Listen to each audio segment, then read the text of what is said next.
not just a political decision. It was a human catastrophe.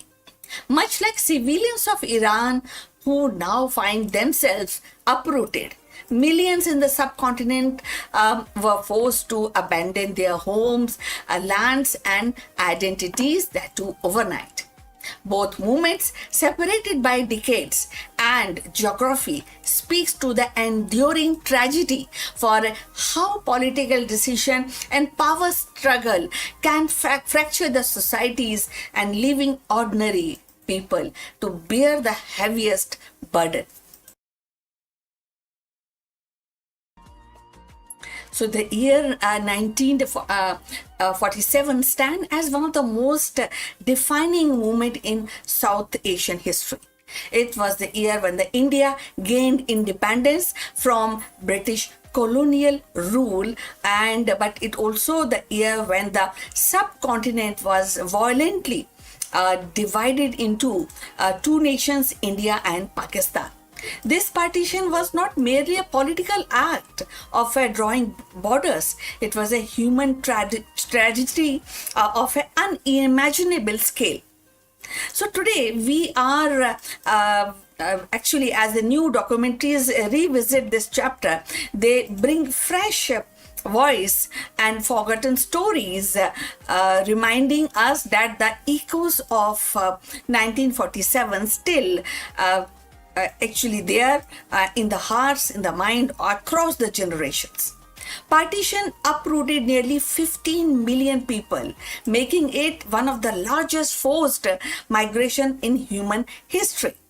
Families who had lived side by side for centuries suddenly found themselves on the opposite side of hastily drawn borders. Villages were split, friendships were dissolved, and the communities tore apart. The documentaries highlights not just the statistics, but the lived experience, like the grandmother who carries her infants across the burning field, the young man who lost his entire family on a train to Lahore, the child who never understood why neighbors turn into enemies overnight. So if you have reached this far, please inform us from which city you have tuned in and in which language you are watching this video. This will determine the reach of our channel. So going forward on this topic, so the violence was actually staggering. Estimation actually suggests that up to 1 million lives were lost in communal riots, massacres, and retaliatory killing. The documentaries do not shy away from these horrors. They show how train arrived at station filled not with the passenger but the corpses, and they recount how women bore the burns of violence, subjected to abductions and assault, and their suffering often silenced in official narratives. By revisiting these stories, filmmakers are not only documenting history but also challenging the silence that has long surrounded these wounds. Yet, in the amid of this devastation, there are also stories of extraordinary humanity, like Hindu and Muslim Sikhs who risk their lives to protect neighbors of another faith, ordinary villagers who formed a human chain to shield women and children. And these acts of compassion remind us that the partition was not only about division, it is also about resilience, courage, and stubborn persistence of hope. The documentaries also explore the political dimensions of partition. They revisit the hurried negotiation between leaders like Jawaharlal Nehru, Muhammad Ali Jinnah, and the Lord Mountbatten. And they questions whether the division was inevitable or whether it was a product of colonial haste and political miscalculations. So they also highlight how these border line drawn in just 5 weeks, carved through the homes, rivers, and field, with a little regards for human consequences. In doing so, they invite viewers to reflect on the long shadow of colonialism and the kind of fragility of nation building. So, as we close this retelling of 1947, it is impossible not to see the parallel with the conflict unfolding in Iran today. Just as the partition tore apart the families and villages and villagers and centuries of coexistence, the war in Iran are displacing communities, fracturing identities, and leaving scars that will echo for the generation. The lesson of partition is not confined to South Asia. It is universal reminder of how political decision drawn hastily or imposed violently can unravel the fabric of the society. The borders carved in 1947 create wounds that still shape India and Pakistan. In Iran, the battle of today are shaping future in the way that will remembered decades from now. So, by revisiting partition, we are also not only honoring the memories of those who suffered, but also urging ourselves to recognize the human cost of division, whether it occurs whatever and wherever it occurs. The echoes of 1947 remind us that the history is not a distinct past. It is a living force reflecting in the struggles of people across the world. If we listen closely, the cries of displaced family in Iran today carries the same resonance as those who fled across this border line, which was created by political decision in 1947. But perhaps the most powerful aspect of this retelling is their focus on memories and identity. Partition was not just a historical event. It becomes a defining marker of identity for millions. So for those who crossed the borders, the trauma was carried into their children and the grandchildren. Even today in India and Pakistan, partition shapes the politics, culture, and collective memory. The documentaries capture this intergenerational transmission of trauma, showing how the past refused to remain buried. So ultimately, the echoes of 1947, when we are talking about this, the India's partition retold is not just about the revisiting the part. It is also listening to the voices that were silenced, acknowledging the pain that was ignored, and the recognition of humanity that endured against all odds. It is a call to remember, not to reopen the wound, but to ensure that such tragedies are never repeated. The echoes of 1947 remind us that the history is not distinct, it is living within us, shaping who we are and how we imagine our future.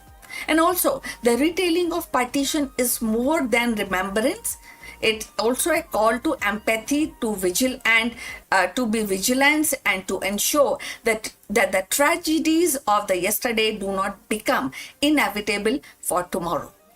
So please send us your comments, subscribe to our channel for more insights in Indian spirituality and politics and the history and of course the mythology. So see you in the next one.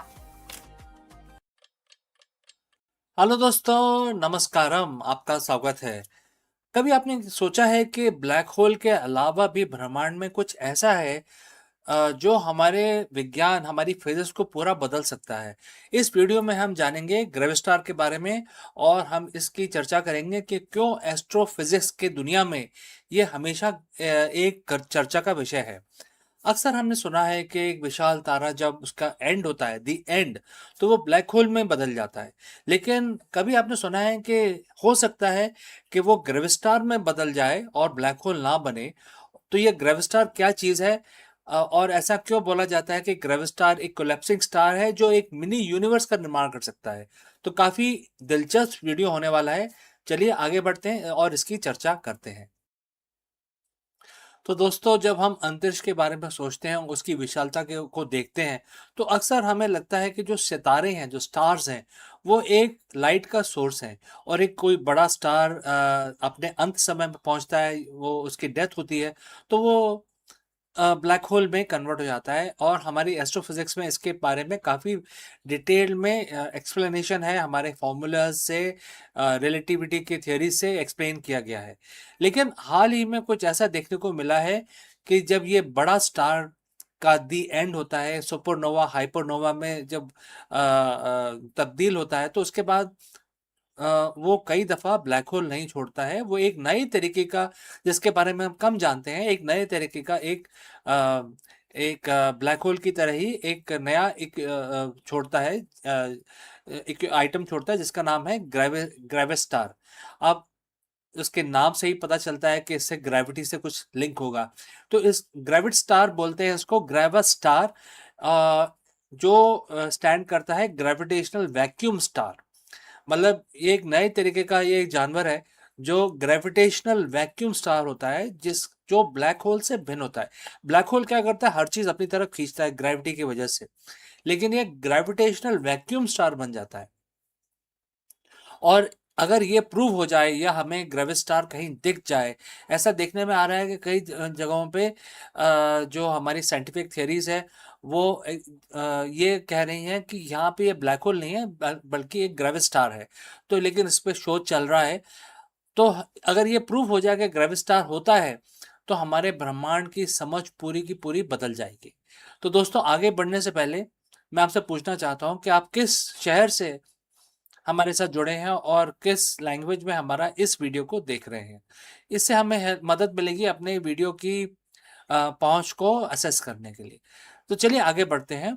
जो जो star का and क्यों होता है, क्योंकि वो अपना जो ईंधन होता है, जिसका जो ईंधन होता है वो हाइड्रोजन, हीलियम या कोई भी एलिमेंट उनको कंबाइन करता है और उससे वो फ्यूजन रिएक्शन होता है, जिससे काफ़ी हीट प्रोड्यूस होती है।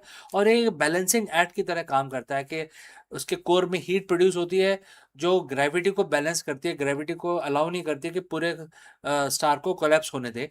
तो वो अंदर से एक टग ऑफ वॉर चलता है और ये करोड़ों साल तक चलता रहता है। लेकिन एक दिन ऐसा आता है जब पूरे की पूरी जो उसकी जो मटेरियल है वो कंज्यूम हो चुका होता है और उसकी एक लिमिट होती है जो होती है आयरन। आयरन का पीरियोडिक टेबल पे जो नंबर है वो 60 है। मतलब कि जो 60 अगर उसमें आयरन बन गया उसके कोर के अंदर, तो उसके बाद 60 आयरन के जो एटम्स हैं अगर कंबाइन करेंगे तो कितना आता है दोस्तों, 120। तो 120 जो एलिमेंट है वो एग्जिस्ट नहीं करता है हमारी पीरियोडिक टेबल के ऊपर, मतलब नेचर में एग्जिस्ट नहीं करता है। तो वो आयरन जो है वो आगे कंबाइन नहीं हो पाता है।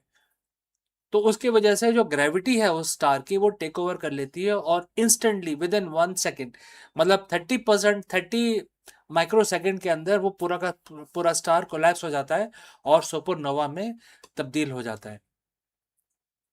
और जब वो ऐसा करता है तो जो कोर होता है स्टार का वो इतनी जो उसको उसको इतने ज़्यादा किक मिलती है कि वो कोलैप्स हो जाता है ब्लैक होल के अंदर। और जो बाहर वाला जो उसका जो लेयर है स्टार की, वो बाहर की तरफ एक्सप्लोड कर जाती है, जिसको हम सुपरनोवा बोलते हैं। लेकिन जो बचता है वो एक सिंगुलैरिटी है। मतलब सिंगुलैरिटी मतलब कि उसके अंदर उस हमारी फिजिक्स फेल हो जाती है। उस वो इतना छोटा होता है कि हम उसको मेजर ही नहीं कर सकते। उसकी डेंसिटी इनफाइनाइट हो जाती है, उसकी स्पेस ज़ीरो हो जाती है। तो ये चीज़ें इन्फिनिटीज़ में पहुंच जाती हैं, जिसलिए हम उसको बोलते हैं सिंगुलैरिटी। हाँ, हालांकि सिंगुलैरिटी आज तक प्रूव नहीं हो पाई है, बट वो एक मैथमेटिकल कॉन्सेप्ट बन के रह गई है। क्योंकि हम ब्लैक होल के अंदर देख नहीं सकते, तो इसलिए हमें ये पता नहीं होता कि ब्लैक होल के अंदर क्या है। 2001 में वैज्ञानिकों ने ये देखा कि सिंगुलैरिटी नहीं होती है और कई दफ़ा सिंगुलैरिटी ना होके ब्लैक होल की बजाय एक ग्रेविस्टार का जन्म होता है इस प्रोसेस के बाद।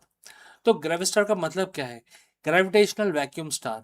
अब कल्पना करें कि एक बहुत बड़ा जो स्टार है वो कोलैप्स कर रहा है और ब्लैक होल बनने के बजाय एक बहुत ही सख्त एक ट्रांसपेरेंट शेल में कन्वर्ट हो रहा है। मतलब ब्लैक होल तो इंटरनल जाता है, लेकिन ये शेल के अंदर अंदर क्या है उसके अंदर हमें पता नहीं, लेकिन बाहर का जो आवरण है वो एक ट्रांसपेरेंट शेल बन जाता है और उसके बाद वो स्टेबल हो जाता है। उसके अंदर का जो हिस्सा होता है वो वैक्यूम होता है। उसके अंदर वैक्यूम होता है, बाहर एक ट्रांसपेरेंट शेल होता है, एक गुब्बारे की तरह होता है। बाहर ठोस परत होती है, अंदर एकदम खाली होता है, लेकिन सामान्य खाली नहीं होता है। उसके अंदर डार्क एनर्जी होती है, डार्क एनर्जी से भरा होता है। और इस मॉडल को एक सिंगुलैरिटी की आवश्यकता नहीं होती। मतलब अगर स्टार पूरा कोलैप्स हो जाए तो उसमें सिंगुलैरिटी चाहिए हमारे मैथमेटिकल जो फॉर्मूलेज हैं उनको स्टेबल करने के लिए। लेकिन अगर ग्रेविट स्टार है तो उसमें सिंगुलैरिटी नहीं है, अंदर सिर्फ डार्क एनर्जी है और बाहर से उसमें एक ट्रांसपेरेंट एक बहुत ही हार्ड एक शेल है। और ग्रेविस्टार अगर बने अब हमें मिल जाए तो ये हमें जनरल रिलेटिविटी और क्वांटम फिजिक्स में एक सिमिलरिटी भी हमें जो प्रदान करता है, जो आज की डेट में हम दोनों के अंदर जो सामंजस्य है वो ढूंढ नहीं पाए हैं। क्योंकि जो क्वांटम मैकेनिक्स है वो अपनी तरह से चलता है, उसके अपने फॉर्मूलाज हैं, और जो रिलेटिविटी है वो अपनी तरीके से चलता है, उसके अपने मैथमेटिकल फॉर्मूलाज हैं। जब दोनों को मिलाते हैं तो हमारी फिजिक्स फेल हो जाती है। तो यही होता है सिंगुलैरिटी में। तो हम काफ़ी हमारे जो साइंटिस्ट हैं वो करीब 100 साल से 120 सालों से इन दोनों के बीच में सामंजस्य लाने की कोशिश कर रहे हैं। तो ग्रेविस्टार एक ऐसा एक हाइपोथेटिकल एक ऑब्जेक्ट है यूनिवर्स में जो इन दोनों के बीच में सिमिलरिटी ला सकता है और उनके जो हमारी जो फिजिक्स है उसको भी कंप्लीट कर देता है। तो अब ये है कि ग्रेविस्टार कहाँ पे पाया जाता है। अब कई दफ़ा बोला जाता है कि ग्रेविस्टार हमारे जो गैलेक्सी का जो सेंटर है वो एक ग्रेविस्टार है। ऐसा बोला जाता है कि वो एक ग्रेविस्टार है और एक ब्लैक होल है, या एक ब्लैक होल और ग्रेविस्टार दोनों ही वहाँ मौजूद होते हैं, ऐसा बोला जाता है। इस पर रिसर्च चल रही है, इन दोनों चीज़ों को प्रूव करने की बहुत ही ज़्यादा कोशिश चल रही है। अब आप देखिए कि अगर इसके अंदर ट्रांसपेरेंट एक कवर है और अंदर सिर्फ डार्क एनर्जी है, तो इसका मतलब कि अंदर एक पूरा छोटा एक ब्रह्मांड है, इसके अंदर एक पूरा मिनी यूनिवर्स है जिसके अंदर डार्क एनर्जी भी होगा, डार्क मैटर भी होगा, और इसके अंदर प्लैनेट्स होंगे, गैलेक्सीज होगा। तो ये जो ग्रेविस्टार है ये एक ग्रेविटेशनल एक फोर्स बन जाता है, लेकिन वो ब्लैक होल की तरह सिंगुलैरिटी नहीं बनता, बल्कि एक मिनी यूनिवर्स बन जाता है उसके अंदर। और जो अंदर उसके जो लोग रहते हैं या जो ग्रह होते हैं उनको नहीं पता होता कि बाहर क्या है। वो शेल के बाहर नहीं देख सकते। जो शेल होता है वो ट्रांसपेरेंट होता है, लेकिन उसके बाहर वो जहाँ उनके देख नहीं सकते, क्योंकि शेल पे स्पीड ऑफ लाइट होती है, जो आपको पता होगा ब्लैक होल के जो फॉर्मूलाज हैं वो उसमें लगते हैं। तो ग्रेविस्टार अगर सच में मौजूद है, अभी तक हमारे पास कोई सीधा प्रमाण नहीं है, लेकिन सिर्फ मैथमेटिकल एक प्रमाण हो सकता है जो एक अनुमान लगाया जा सकता है, क्योंकि इन चीज़ों को देखना बहुत ही मुश्किल है। दिखाई नहीं देते, कुछ भी वहाँ से रेडिएशन बाहर आता नहीं है। जब तक कुछ आता नहीं है बाहर, हम उसको देख नहीं सकते। तो दोस्तों, ये एक बहुत ही इम्पोर्टेंट चीज़ है। इसके पीछे काफ़ी शोध किया जा रहा है और मैं जानना चाहता हूँ आपसे कि आपको क्या लगता है कि ग्रेविस्टार होंगे या सब सारे जो तारे हैं, बड़े स्टार्स हैं, जब वो अपने अंत में आते हैं तो ब्लैक होल में कन्वर्ट होते हैं? कमेंट करके ज़रूर बताएँ और हमारे चैनल को सब्सक्राइब ज़रूर करें। अगर आप विज्ञान की यात्रा में अगर आप उत्सुक हैं तो हमारे चैनल को सब्सक्राइब करें। मिलता हूँ जल्द ही दूसरे वीडियो में। सीखते रहें, आगे बढ़ते रहें। My name is CK. See you in the next one.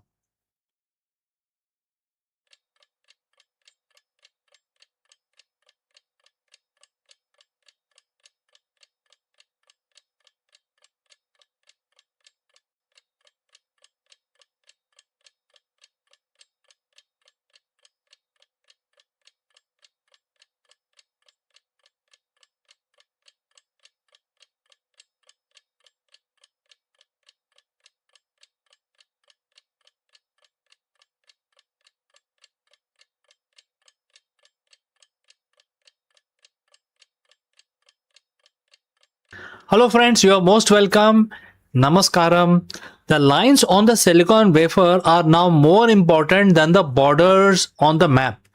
As the corporate giants merge to control the world's lithography, the UPSC syllabus is being rewritten in real time. If you don't understand how these semiconductors dictate the national sovereignty, you're already behind the administrative curve. How? Let us explore this further. If your UPSC notes on globalization still rely on the logic of the early 2020s, where efficiency and open markets reign supreme, you are already behind the curve. In 2026, the lines on a silicon wafer are more critical than the borders on the map. We are witnessing a global silicon merger, a strategic consolidation of power where semiconductors, lithography, the backbone of AI, defense, and the global economy is becoming a monopoly. This isn't just a tech issue, it is the single most important variable in the 2026 27 UPSC syllabus. Today, we are tearing up the old playbook and rewriting our notes on national sovereignty. The India Semiconductor Mission 2.0 and why the chip war is the great game of our generation. The global semiconductor industry is projected to cross $1 trillion revenue threshold by 2026 end. But here is the catch. It is becoming zero sum game. For years, we taught ourselves that supply chain were about comparative advantages. Today, that has been replaced by technological sovereignty. Why? Because as AI demand explodes, we see a massive divergence. And there are few things that we must know. First is the AI pivot. Memory chips, which is also known as DRAM, and the specialized AI compute hardware are seeing unprecedented demand, leading to a structural constraint where only a handful of players can supply the pickaxes for the AI gold rush. Number two is the geopolitical trap. As the US and China decouple, countries are no longer looking for the cheapest chip. They are looking for the safest chips. This has led to a strategic consolidation of lithography technology. And number three, which is related to your GS3 paper, stop thinking of semiconductors as just another commodity. They are now strategic assets. When you write your answers, don't talk about trade barriers, talk about supply chain resilience and critical infrastructure protections. So, where does the India stand here in all of this? In July 2026, the Union Cabinet officially approved Semicon 2.0 with an outlay of 1,27,500 crore in terms of Indian rupees. If you are still only talking about Semicon 1.0 in your answers, you are losing marks. Semicon 2.0 is a shift from capacity creation to technological depth. It focuses on 6 critical pillars which you need to memorize. Number one is chip design, moving from mere services provider to IP owners. Number two is machine and material, localization of chemicals and the gases required for manufacturing. Number three is the fabrications, fab in short, moving towards 3 nanometer and 2 nanometer nodes by the next decades. Number four is ATMP or OSCT, advanced packaging, which is the hidden part of the value chain. India is currently dominating. R&D, closing the gap between Indian academic research and the industry application. And lastly, the talent, creating a future ready force. So what are the UPSC takeaway? India is no longer just aiming to be a hub, it is aiming to be a trusted partner.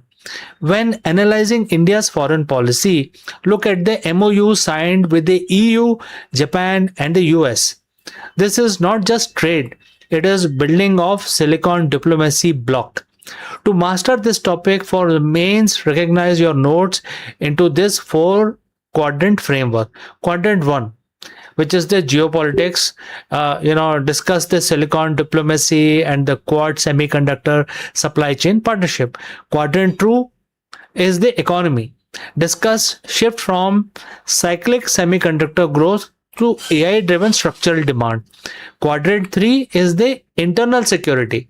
Semiconductors are the backbone of defense, satellite, and telecom infrastructure. And lastly, quadrant 4, which is the governance, the role of Niti Aayog's roadmap and the transition from fiscal subsidies to R&D led growth. Do not just dump facts about the fab plants. Connect them to Atmanirbhar Bharat and the goal of achieving domestic capability for 70 to 75% of applications by 2029. The most important takeaway for civil servant is that the world is moving away from a single global supply chain to a multipolar technology ecosystem.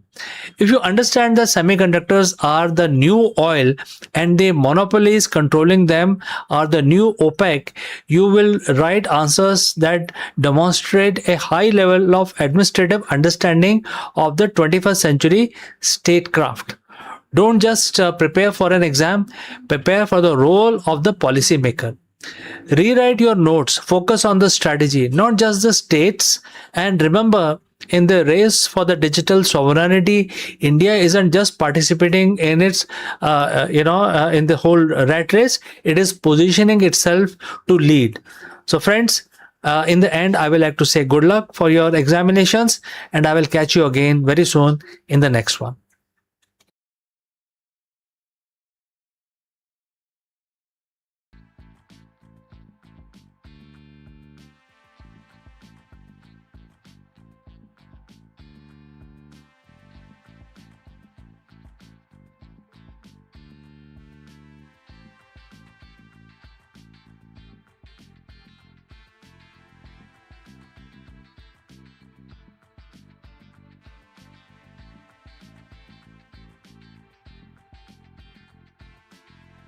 Hello friends. The big question today that we need to address is that has the oil market just entered a new era of volatility?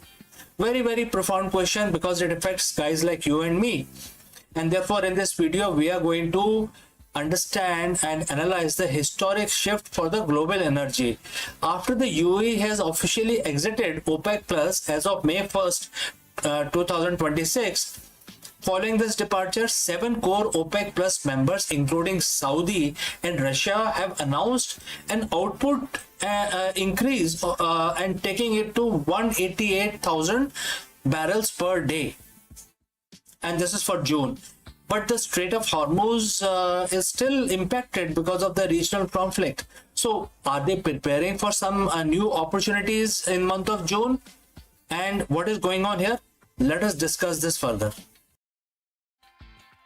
The unthinkable just happened in the world of global energy. As of May 1st, 2026, the UAE, United Arab Emirates, the cartel third largest producer, has officially walked away from OPEC Plus. This isn't just a policy disagreement, it's a fundamental divorce that has left the world's most powerful energy alliance completely fractured. But here is the real shocker. Within 48 hours of UAE departure, the remaining members of OPEC Plus met virtually and announced an immediate output increase, taking it to 188,000 barrels per day for month of June. Why would OPEC Plus increase supply the moment one of its biggest players left? Is this a desperate move to show that they still call the shots? Or is the world heading towards a massive oil glut? Today we are going to break down the UAE exit, the new production target, and why the global oil uncertainty is at the record high. So friends, if you have reached this far, please inform us from which city you have tuned in and in which language you are watching this video. This will help us determine the reach of our channel. Alright, let's proceed further. First, we have to understand why the UAE left. For years, there has been simmering tension between Abu Dhabi and Riyadh. The UAE has invested over 150 billion into its state-owned oil company known as ADNOC. to boost production capacity to 5 million barrels per day by 2027. However, under the OPEC plus quotas, they were stuck producing around 3.6 million barrels. The UAE energy minister and the entire ministry finally called it a strategic imperative.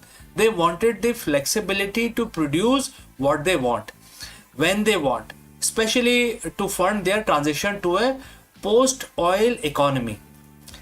And therefore, with all this drama unfolding, what is the impact? The impact is, because the UAE has left, UAE has also exited QOPEC, the Organization of the Arab Petroleum Exporting Countries. They are essentially betting on themselves. They have become completely independent as an oil producer. As an independent player, they can now negotiate bilateral deals with countries like India or Germany without waiting for a green light from a committee in Vienna. On Sunday, which is May 3rd, the new OPEC Plus met for the first time without the UAE. The result, a collective decision to raise output by 188,000 barrels per day in June. This is the third consecutive monthly increase, but there is a catch. This hike is actually smaller than 206,000 barrels per day increase we saw in May. Why? Because the UAE share has been completely removed from the calculation. The 7 countries, including this charge, and they're calling the shots, are Saudi, Russia, which are the 2 big heavy hitters, Iraq, Kuwait, Kazakhstan, Algeria, and Oman. And there are analysts who are now calling this move as symbolic. OPEC Plus want to signal to the market that the alliance is still stable and that they are gradually unwinding their voluntary cuts they started back in 2023. Now, you might be thinking, if they are pumping more oil, shouldn't the price be dropping? Well, it's complicated. Since the conflict involving Iran began on February 28, the Strait of Hormuz has been effectively restricted. This is the world's most critical choke point. Even if the OPEC says they are increasing production on paper, those barrels can't easily reach the global market if the shipping lanes are blocked. Because of this, the Brent crude is still sitting near $108 per barrel. The US WTI is around $101 per barrel. Both are up nearly 78% since the start of 2026. The only thing keeping prices from going even higher is a recent peace proposal from Iran, which gave the market a tiny bit of hope at the end of the last week. So where does this leave us? OPEC Plus is now a 21-member group, and its influence is arguably at its lowest point in a decade. The UAE exit has created a fundamental challenge to the cartel's ability to balance the market. If the Strait of Hormuz reopens, the UAE is poised to flood the market with their 5 million barrel capacity, which could lead to a massive price crash. But for now, OPEC Plus is trying to maintain the illusion of control with these modest 188,000 barrel hike.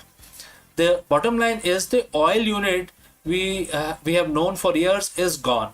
We are entering an era of every nation for itself. So what do you think, friends? Will the UAE exit lead to lower prices at the pump, or will the regional conflict keep the energy cost high for rest of 2026? Let me know what are your thoughts and also your opinion, and if you have any questions. Don't forget to like and subscribe for more deep dives into the global energy market, and I will see you in the next one. Before I go, a word about our affiliate partner.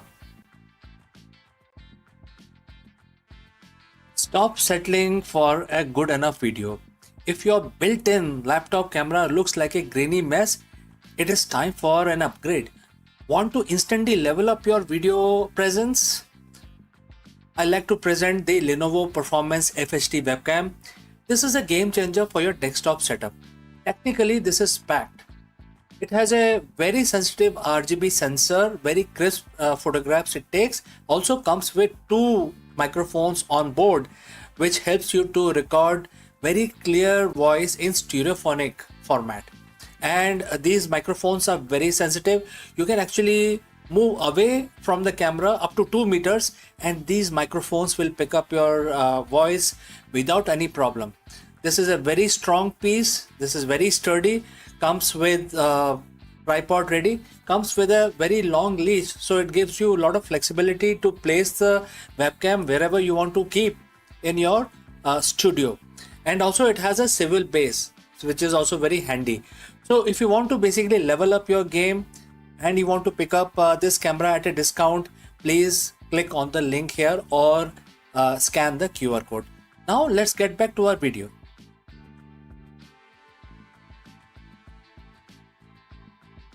In the boundless silence of space, where the radiation lashes like an invisible storm and the vacuum strips away every trace of comfort, one would expect life to flutter. Yet, against all odds, tiny fungal spores have endured, and their survival is more than a scientific curiosity. It is a defiant proclamation that biology is tougher than we have imagined. Clothed in a melanin armor, suspended in metabolic stillness, these microscopic voyagers cling to existence in the most hostile frontier known to mankind. So let's find out more about this.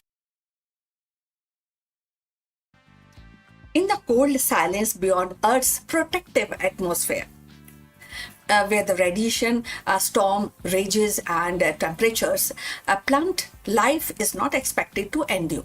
Yet, in the recent experiment, which have revealed a startling resilience, certain fungi, hardy and unyielding, have survived prolonged exposure to deep space condition, and their survival challenges our assumption about the fragility of biology and raises profound questions about possibility of microbial hitchhikers journeying to the Mars.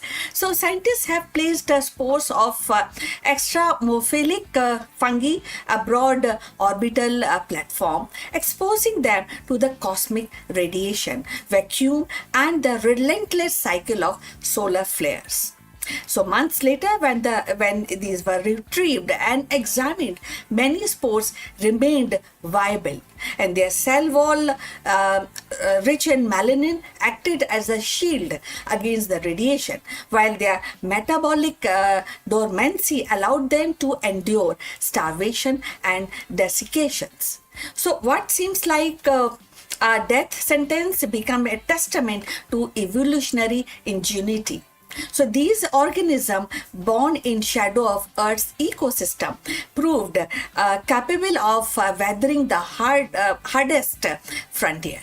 So if you have reached this far, please inform us from which city you are watching us and which language you are watching this video. This will help us to determine the reach of our channel. So going forward, the implication of ripple outward. So if the fungi can survive the journey, so too might bacteria or other microbes.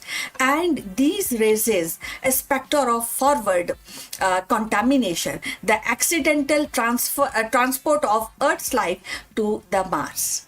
A single resilient spore nested in the crevice of spacecraft could seed alien soil, and implication the search or implicating for indigenous Martian life. So the line between the discovery and contamination grows perilously thin. For planetary protection agencies, the survival of fungi is both a marvel and a warning. Yet there is another perspective, and that is we are talking about opportunity. If the fungi can endure space, they might one day serve as allies in colonization. And their ability to recycle nutrients, break down the waste, and even produce protective compound could make them invaluable partner for astronauts establishing habitats on Mars. Imagine fungal bioreactors converting Martian logit into fertile soil, or shielding domes infused with melanin to observe the radiation. So, what begins as a survival experiment could evolve into a cornerstone of extraterrestrial agriculture and medicine. The survival of fungi also touches on the deeper philosophical questions, and that is life. And it seems it is like a fragile frame, easily extinguished, but can the strong force that can cling to existence wherever it can. So the cosmos, the vast and indifferent, it may be, but it not empty with the possibilities. And each spore that endures in the orbit whispers of resilience, of stubborn refusal of biology to yield. In their microscopic triumph, the fungi remind us that life is not confined to Earth. It is a universal experiment, always probing the boundaries of possibilities. As humanity prepares for Mars mission, these fungal survivors stand as both cautionary tale and the beacon of hope. They warn us that the thread of this survival, we have to actually deal with careful insight, and least we overwrite Martian biology with our own. But they also inspire us to imagine a future where Earth's smallest organism help us to thrive on very distinct world, and in quiet endurance of these spores drifting through space, we glimpse the persistence of life itself, unyielding, adaptable, and forever reaching to new horizon, new boundaries. In the quiet resilience of these spores drifting unbroken through the cosmic abyss, we glimpse a truth larger than any single experiment. Life is not fragile, but defined. The fungi that endures in the deep space remind us that the biology is a force that adapts, persists, and seeks footholds even in the most hostile realm. As humanity prepares to step into the Mars, their survival is both a warning and a promise. Warning us to guard against the contamination, yet promising that life itself may be our greatest ally in the journey beyond Earth. So, in the void where the silence resigns, the spores whisper, a timeless refrain. A life refuses to die, and it is a refusal, it is a carrier that the seeds of tomorrow's world.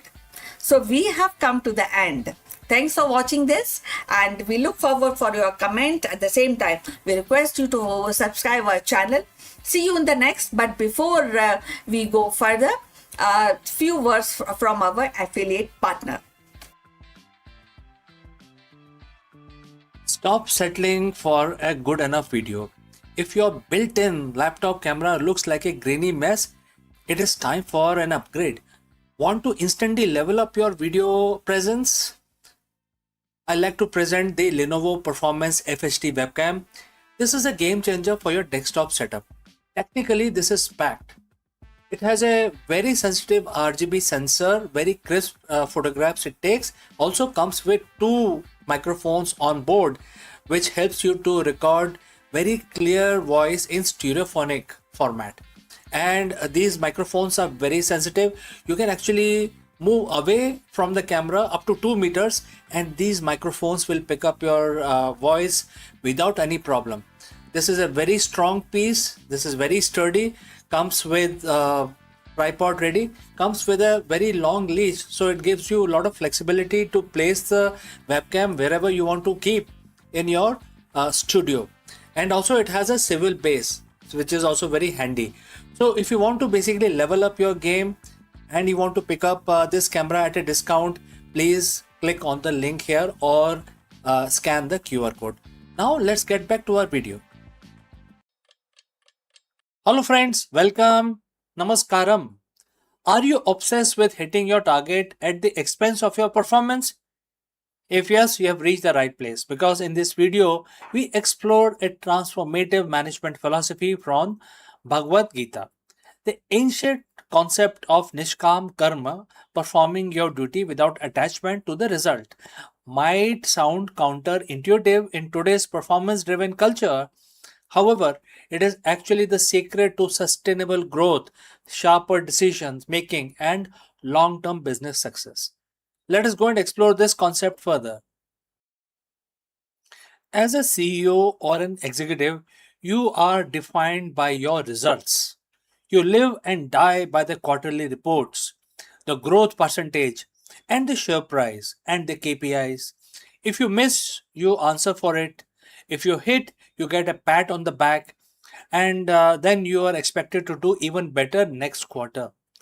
It's a relentless cycle, but I want to ask you a question that might sound counterintuitive. What if your obsession with the result is actually the reason you have not got the result that you want? In the corporate world, we are conditioned to believe that we aren't fixated on the outcome. We aren't serious about the business. But today, I'm going to share a perspective from 5000 years ago, which is Bhagavad Gita, specifically chapter 2, verse 47, that suggests that exact opposite of whatever we think, whatever the modern playbook tells us. It suggests that the secret to exponential growth isn't about obsession. It's a profound strategic form of detachment. So, friends, if you have reached this far, please let me know name of your city and the country so that we are in a position to ascertain reach of our video. All right, let's move ahead. Let's look at the psychology of the high performance. When you are a hyper focused on the result, let's say a specific revenue target, you inadvertently do three things that damage your business. One, your current tunnel vision. When you only look at the target, you ignore the peripheral data, the market shifts, and the subtle innovation that could actually move the needle. Number two, you inject fear in your culture. If the CEO is terrified of missing a number, that fear cascades. Your team becomes risk averse. They stop innovating because innovation, by definition, involves risk of failure. They play it safe to hit the number, and in doing so, they miss the massive opportunity. Next, you lose your cognitive bandwidth. Stress isn't just an emotion, it's a biological drain. When your brain is occupied with what if we don't hit the number, you have less mental energy to solve the complex problem that actually drives the number. We have all seen the result obsessed leaders. They are reactive, they are micromanaging, they are usually burnt out.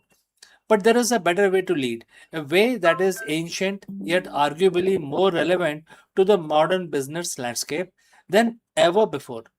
Let's look at the verse. It is one of the most famous line in Bhagavad Gita, and the quote starts, "You have a right to perform your prescribed duties, but you have no right to the fruits of your action."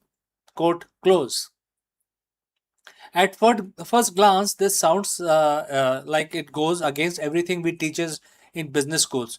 No, right to the results. Yes, if you don't care about result, won't I fail?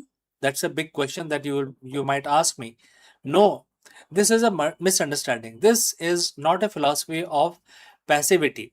It is a philosophy of extreme ownership of the process. Think about it like an archer. You can control the stance, the grip, the breath, and the release of the arrow. Those are your duties. The target is 100 yards away. Can you control what happens to the arrow once it leaves your bow? No. A gust of wind could move it, the target could shift, etc. If you're obsessed with a target, your hand shakes, you overthink, you tense up. But if you are entirely focused on the process of the shot, the technique, the result becomes a natural, inevitable consequence of your skill. In business terms, your duty is the strategy. The team, the culture, the product development, and the customer experience. Those are the archery skills. The revenue, the market share, the stock prices, those are the wind and the target. They are the outcome. The verse is telling you put your heart into the work because that is the only thing you actually control. So, how do we apply this in our boardroom? How do we use this to drive our growth? First, shift the KPI focus. Don't just track lagging indicators, things like revenue, profit, the result, etc. Heavily weigh your management towards leading indicators like employee management, R&D, progress, customer satisfaction, scores, etc. These are the duties you control. If you master these, result will come automatically. Number 2, foster safe failure. If you detach from the fear of outcome, you can give your team permission to experiment. When the team knows that a failed experiment isn't a career ending disaster, they innovate, they move faster, they uncover the next big product. It is how you drive growth by removing the paralysis of outcome anxiety. Third, gain the CEO's composure. When a market crash happen or a competitor undercut you, the result obsessed CEO panics. The detached CEO assess the situation calmly because their ego isn't tied to being the person who never fails. They can pivot, adapt, and iterate with cold, clear head. The paradox of Gita is that by letting go of the desperate need for the result, you actually become more capable of achieving it. You work smarter, not harder. You lead with clarity instead of chaos, etc. The most effective leader I've studied are not those who spend every waking hour trembling about the bottom line. They are the ones who build incredible systems, nurtured incredible teams, and focus obsessively on craft of building the business, not the result. The result weren't their masters. The result was a byproduct of their excellence. So here is a challenge for the next 3 months, for the next quarter. Identify the things you are doing solely because you are afraid of the result, and then shift your energy. Pour it into the process. Pour it into the people. Pour it into the strategy. Let go of the outcome and watch how much more effective you can drive the growth that you're looking for. Because when you stop shaking from the pressure of the result, your aim becomes incredibly steady. So, friends, thanks for watching. If this perspective resonated with you, I invite you to share your thoughts in the comments below. What is one process you have been neglecting because you were too busy chasing a result? Let us discuss this further in the next video. Friends, have a nice day ahead, and I will catch you again in the next one.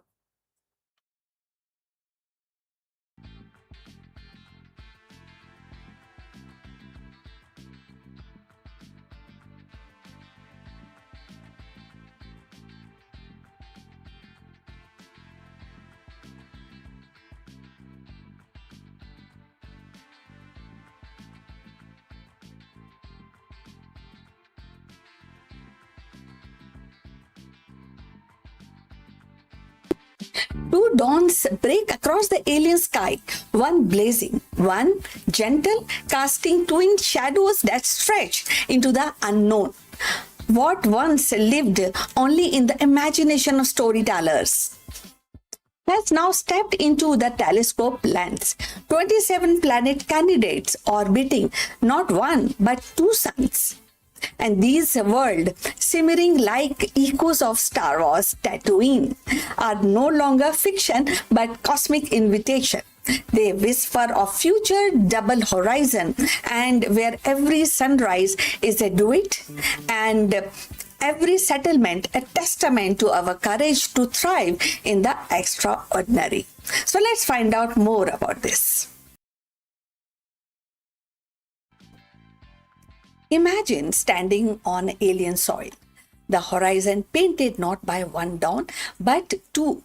The first sun rises in a blaze of gold, and the second follows in a softer hue, casting shadow that dance in pair. And this is not the realm of myth or cinema. It is a reality hinted by astronomers who have uncovered 27 planet candidates orbiting binary stars. World of twin sun echoing the dreamscape of Star Wars Tatooine now stepped into the realm of science. For humanity, these discoveries are more than curiosities. They are invitation. Each planet circling two suns represent a lab of survival, a crucible where the light, gravity, and the climate conspire in an unfamiliar way. The future of human settlement may well depend on our ability to adapt to such extreme. Binary system challenge our engineering, our biology, and our imagination. How do we build the home where the daylight never truly ends, or where the nights are fractured by competing lunar rhythms? How do the crop grow under two suns and their photosynthesis tuned in a spectrum broader than Earth?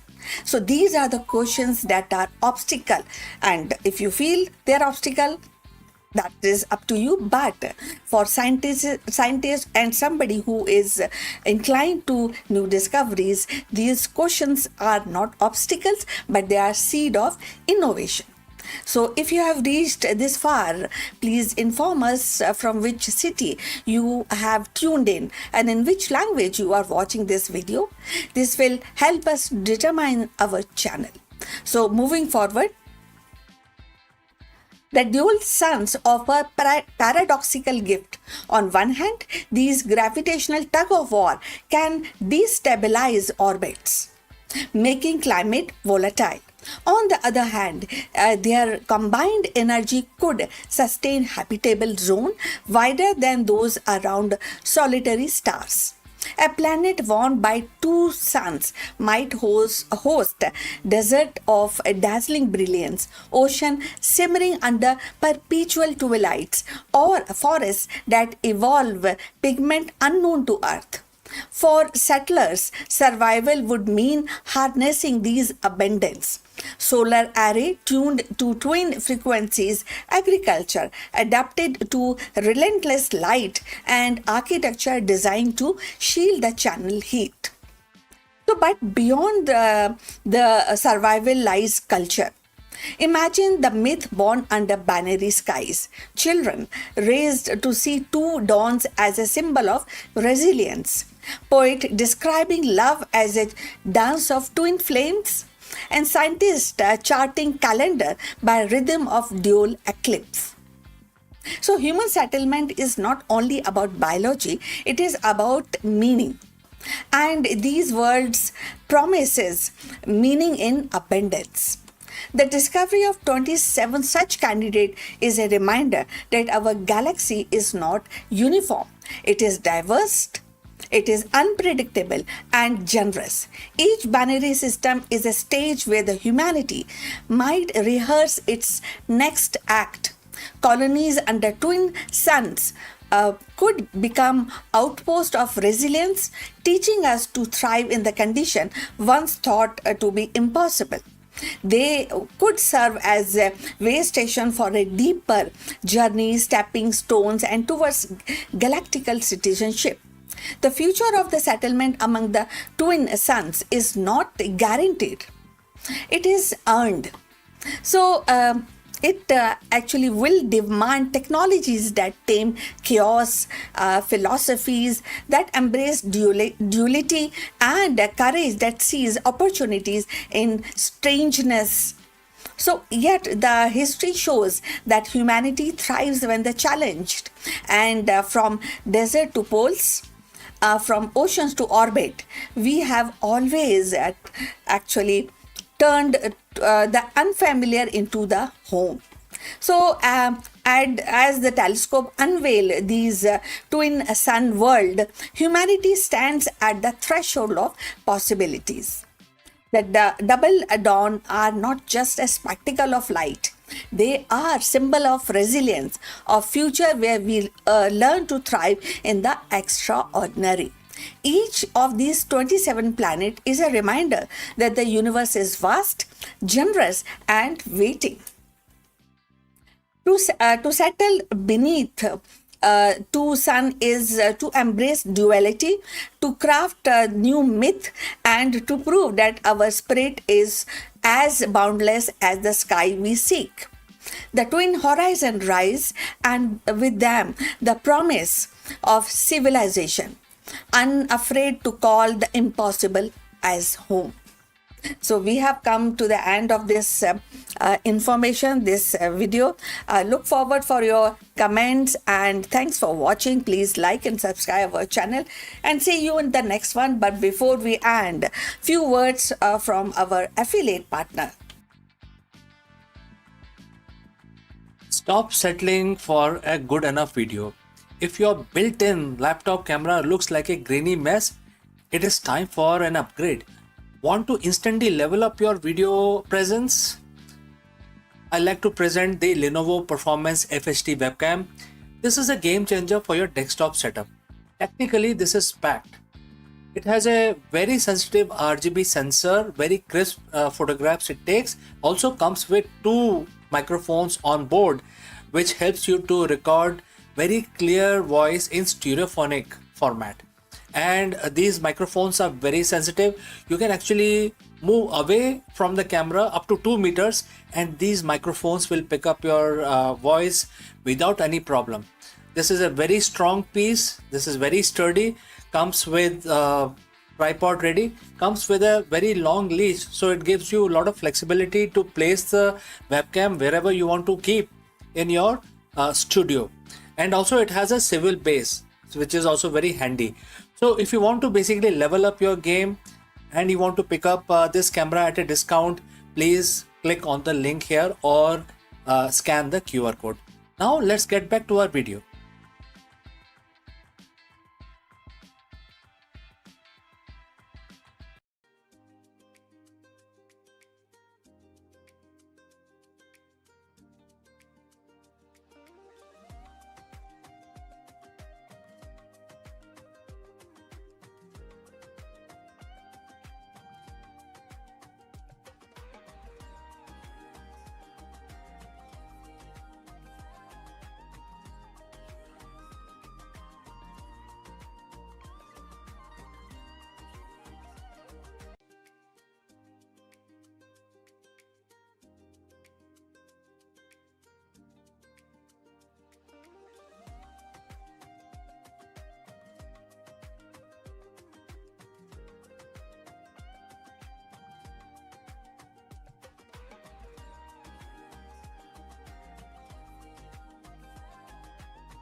Friends, let me ask you, can the ancient wisdom solve the modern CEO's greatest challenge? Well, in this episode of our leadership series, we dive deep into Bhagavad Gita to uncover a blueprint of what we call the strategic liberation.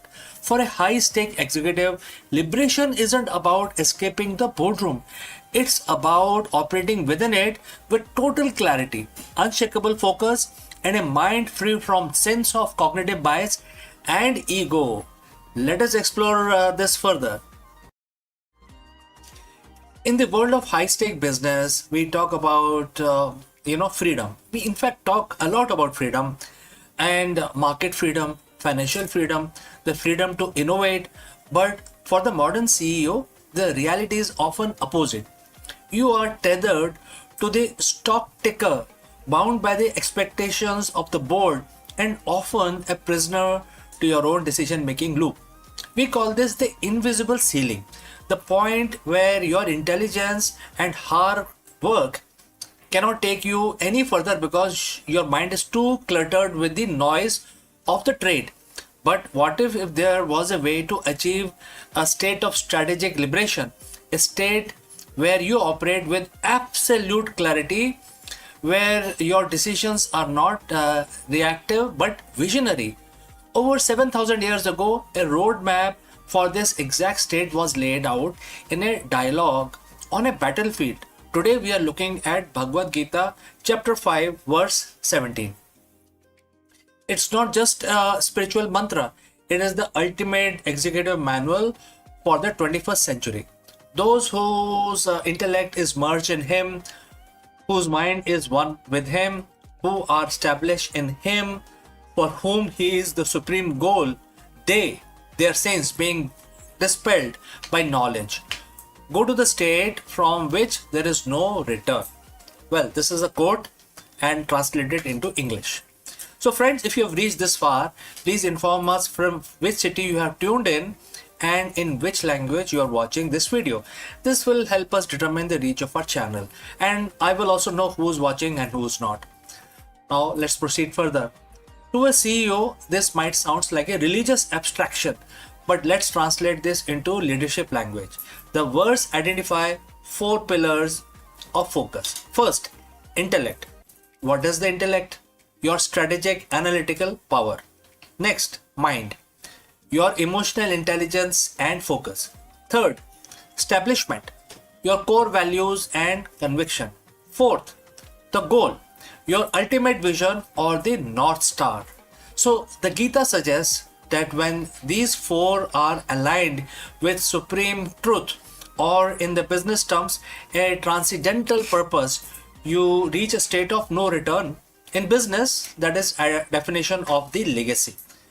One of the most striking phrases in this verse is the sin destroyed by knowledge. In a boardroom, we don't use the word sin, but we do use word error. In this context, sin refers to the mental impurities that could cloud judgment. Ego, attachment to a specific outcome, fear of failure, cognitive biases, etc. Think of these as the cognitive debt. Every time you make a decision based on your ego rather than data point, you base on how we have always done it rather than the truth. You accrue debt. This debt slows your company down and it creates a friction. So the Gita says this debt is destroyed by knowledge, not just information. We have plenty of that, but realized knowledge is missing here. This is the ability to see the market, your competitor, your own team exactly as they are, without distorting the lens of your own desires or fears. When knowledge destroys error, liberation begins. The verse ends with bold promise, the path of liberation where there is no rebirth. The spiritual terms, this is the moksha.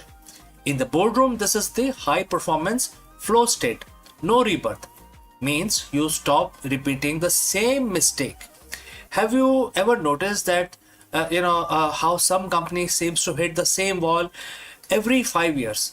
The same culture issues, the same product, market fit struggles, the same leadership turnover, and that is a cycle of rebirth in business. The strategic liberation means moving past those cycles. It means your leadership has evolved to a point where you are no longer a manager of crisis, but a creator of realities. You have reached a level of clarity where you don't have to go back to the old ways of struggling. You are no longer reacting to the waves. You are the ocean yourself. So how does you apply Gita 5.17 on a Tuesday morning before a merger or a product launch? I have few tips for you. First, fix the intellect. Start your day by detaching from the outcome. Focus entirely on the integrity of the strategy. Next, dissolve your ego. Ask yourself, am I making this choice to be right or to be effective? If it is to be right, that's the sin. And the verse mentions this very clearly. Let knowledge dissolve it. Right? Next is establish the North Star. Ensure your supreme goal isn't just this quarter's earning, but a purpose that provides value to the world. When your goal is supreme, your stamina becomes infinite. True leadership isn't about control, it's about alignment. Chapter 5, verse 17 of Bhagavad Gita teaches us that when our intellect, mind, and faith are fixed on a truth higher than our own, we become liberated from the friction of the corporate world. We move beyond the boardroom. We stop being driven by the fear of loss and start being pulled by the power of vision. This is the strategic liberation. That is the path of the sage leader. The question isn't whether you can afford to learn these lessons. The question is, can you afford the rebirth of your past mistakes, and what happens if you don't? My name is CK, and this has been a look into the timeless wisdom of Gita for the modern executive. Thanks for joining live. Thanks for listening. Before we move on to the next video, a few words about our affiliate partner. Stop settling for a good enough video. If your built-in laptop camera looks like a grainy mess, it is time for an upgrade. Want to instantly level up your video presence? I like to present the Lenovo Performance FHD webcam. This is a game changer for your desktop setup. Technically, this is packed. It has a very sensitive RGB sensor, very crisp photographs it takes. Also comes with two microphones on board, which helps you to record very clear voice in stereophonic format. And these microphones are very sensitive. You can actually move away from the camera up to 2 meters, and these microphones will pick up your voice without any problem. This is a very strong piece. This is very sturdy. Comes with tripod ready. Comes with a very long leash, so it gives you a lot of flexibility to place the webcam wherever you want to keep in your studio. And also it has a swivel base, which is also very handy. So if you want to basically level up your game and you want to pick up this camera at a discount, please click on the link here or scan the QR code. Now let's get back to our video.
Hello friends. By now we know that the 21-hour marathon peace talk between US and Iran have officially collapsed. What does this mean for the global stability and your wallet as well as mine? Therefore, in this video, we break down the dramatic failure of the Islamabad Peace Summit, where Vice President JD Vance and the Iranian negotiators failed to reach a ceasefire after nearly 21 hours of high-stake diplomacy. Following the expiration of the temporary 2-week ceasefire, the Middle East is now bracing for the return to active hostility and a massive economic ripple effect. Let us discuss this further. It's being called the most consequential 21 hours in the modern diplomacy. In a high-stake hotel room in Islamabad, Pakistan, the world held its breath as the Vice President JD Vance and the Iranian negotiators sat face to face for the first time in decades. What was the goal? The goal was very set: to stop a war that has already crippled global trade and brought the Middle East to its knees. But as of this morning, which is April 13, 2026, the silence from the Serena Hotel was broken by a single devastating sentence from the US delegation: no deal has been reached. The temporary 2 weeks ceasefire has now also expired. The peace deal has collapsed. And as the diplomats head back to the airport, the markets are already reacting. Oil is spiking, gold is hitting record high, and the drums of war are beating louder than ever.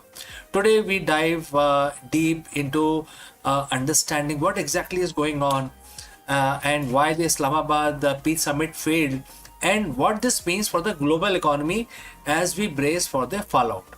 So friends, if you have reached this far, please inform us from which city you have tuned in and in which language you are watching this video. This will help us determine the reach of our channel, and I will also know who's watching which segment, etc. Now let's proceed further. To understand why this failed, we have to look at the clock.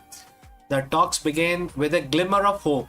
President Trump had sent high-powered team headed by Vice President JD Vance, Special Envoy Steve Witkoff, and Jared Kushner.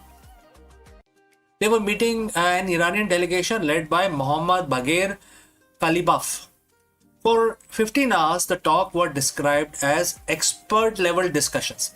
They were exchanging text, debating the finer points of a 15-point proposal. But by hour 20, the atmosphere completely shifted. US presented, what they called their best and final offer.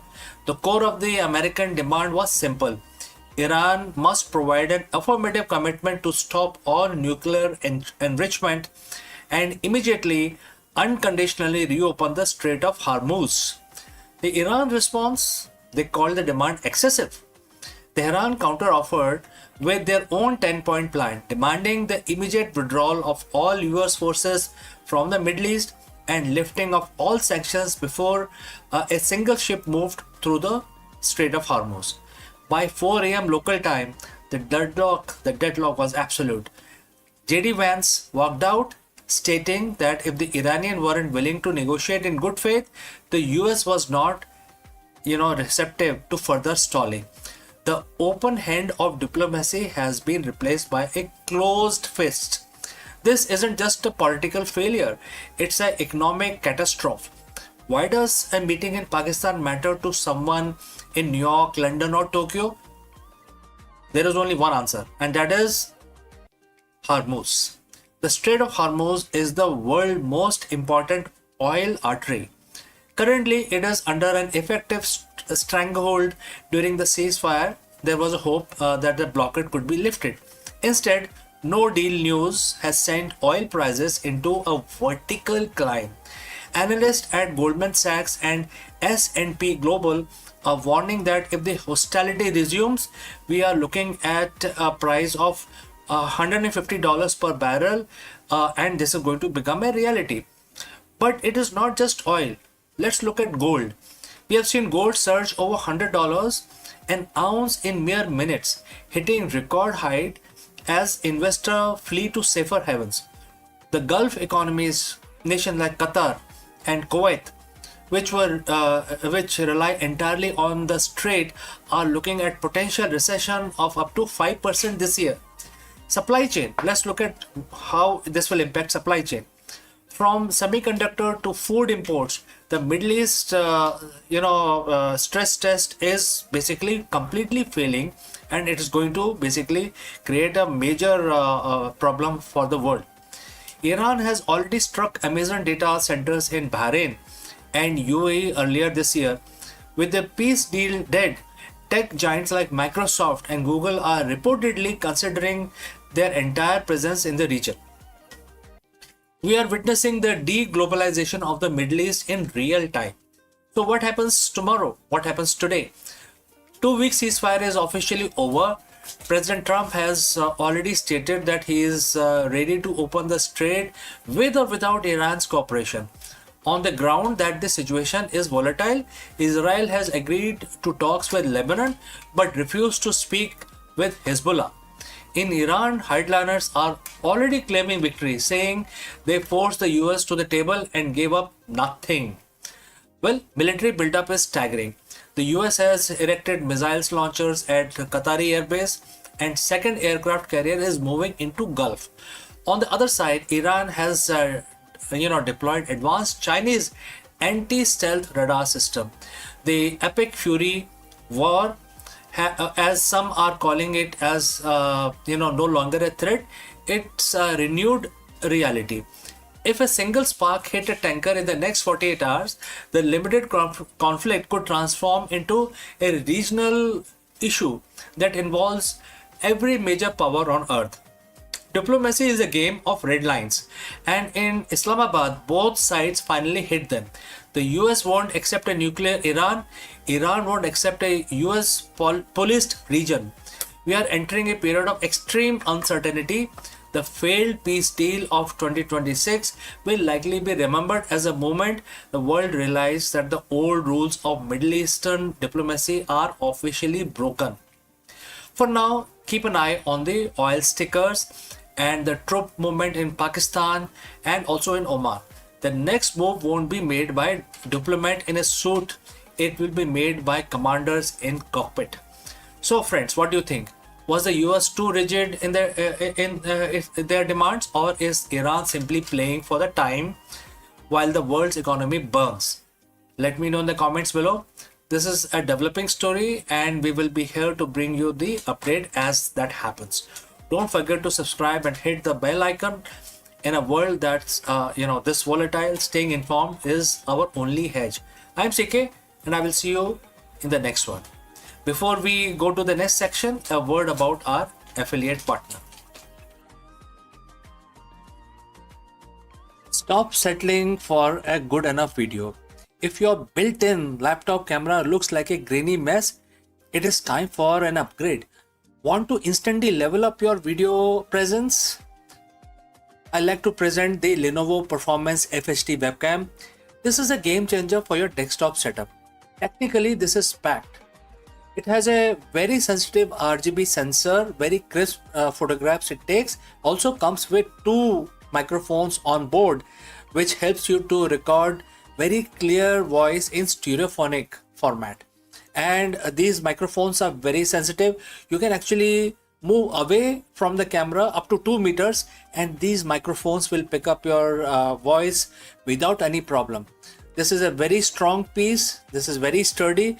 Comes with tripod ready. Comes with a very long leash, so it gives you a lot of flexibility to place the webcam wherever you want to keep in your studio. And also it has a swivel base, which is also very handy. So if you want to basically level up your game and you want to pick up this camera at a discount, please click on the link here or scan the QR code. Now let's get back to our video.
Hello friends, in this section of our live stream, we dive deep into the groundbreaking journey of the Artemis 2 mission, where human crew finally ventured into the shadow of the moon.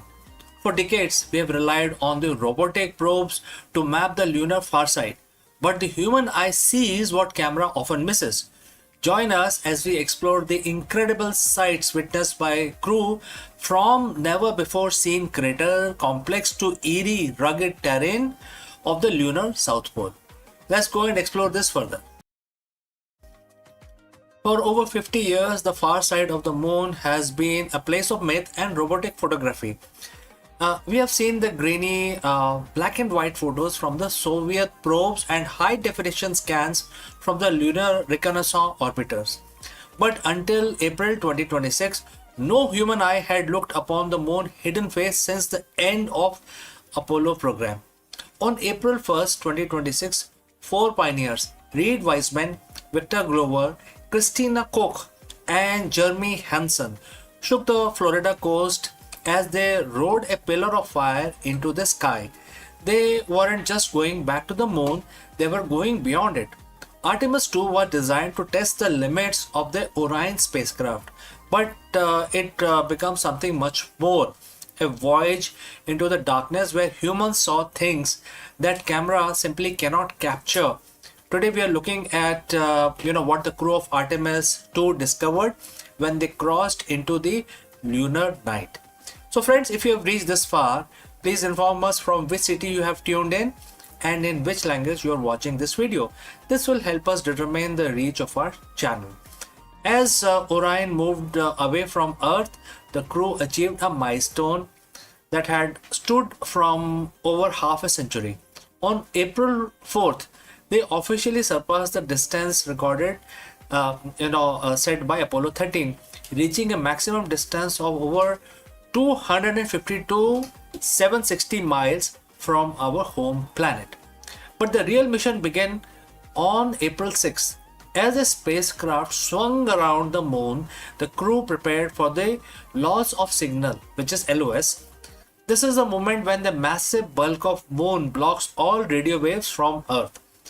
For 40 minutes, the crew of Artemis 2 were almost isolated humans in history. In fact, the most isolated humans, completely alone in the silent vacuum of the lunar far side. It was during this window of silence that the unseen moon began to reveal itself, reveal its secrets. Why is the far side so different? To the naked eye, the side of the moon we see from Earth is covered in something called Maria, those dark, smooth volcanic plains. But as the Artemis crew looked at through their window, they saw a world that was rugged, battered, and almost entirely mountainous. They passed over the Hertzsprung Basin, a massive double-ringed impact crater that stretches over 300 mile wide. Mission specialist Christina Koch noted the intricate rings of the basin, which looked far more 3D and jagged than the satellite photo had ever suggested before that. But then something unexpected happened. As they moved into the moon's shadow, the crew witnessed a rare in space solar eclipse. From their perspective, the moon completely swallowed the sun. The pilot Victor Glover described the sight as unreal. When the sun blocked, the crew could see the sun's corona, its ghostly outer atmosphere, flaring out from behind the black disk of the moon. But even more incredible was the Earth's shine, because the Earth was nearly full from the moon's perspective.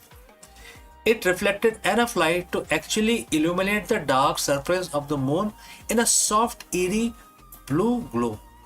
Perhaps the most startling discovery made during those hours in the darkness was something the scientists back at NASA hadn't explicitly planned for.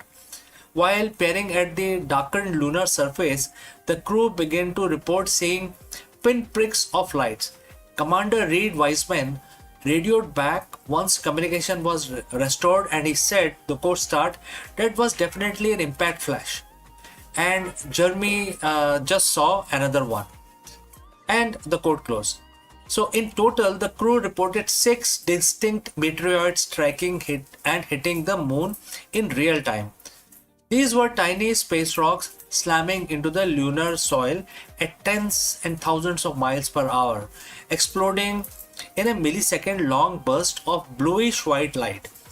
Why is this a big deal? Because it proves that the moon is under constant bombardment. For future missions like Artemis 3, where astronauts will actually live on the surface, understanding the frequency of these impact flashes is a matter of life and death. The crew's eyes were able to detect this tiny, fast event that most automated satellite would have definitely missed. Artemis 2 splashed down safely in the Pacific on April 10th, 2026, but the data they brought back is changing everything. We know that the far side topology is even more complex than we imagined, and that the dark side of the moon is far more active than we once thought. So, as we look towards the future, to the first woman and the next man walking on the lunar South Pole, we do so with the knowledge gathered by 4 people who went into the darkness, came back with a new vision of our closest neighbor, which is the unseen moon. So, the unseen moon is unseen no longer. So, if you want to stay updated on the upcoming Artemis 3 landing and the future of Mars exploration, make sure to hit the subscribe button.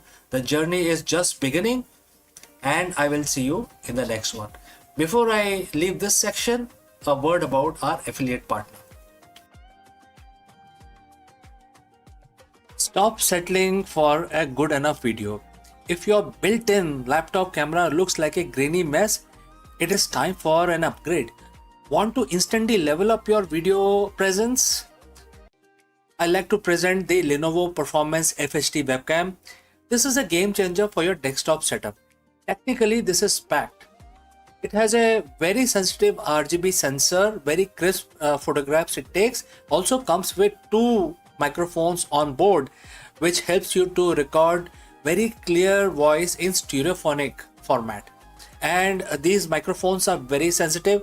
You can actually move away from the camera up to 2 meters, and these microphones will pick up your voice without any problem. This is a very strong piece. This is very sturdy.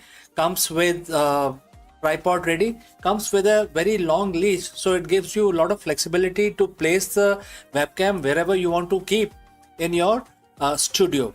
And also it has a swivel base, which is also very handy. So if you want to basically level up your game and you want to pick up this camera at a discount, please click on the link here or scan the QR code. Now let's get back to our video.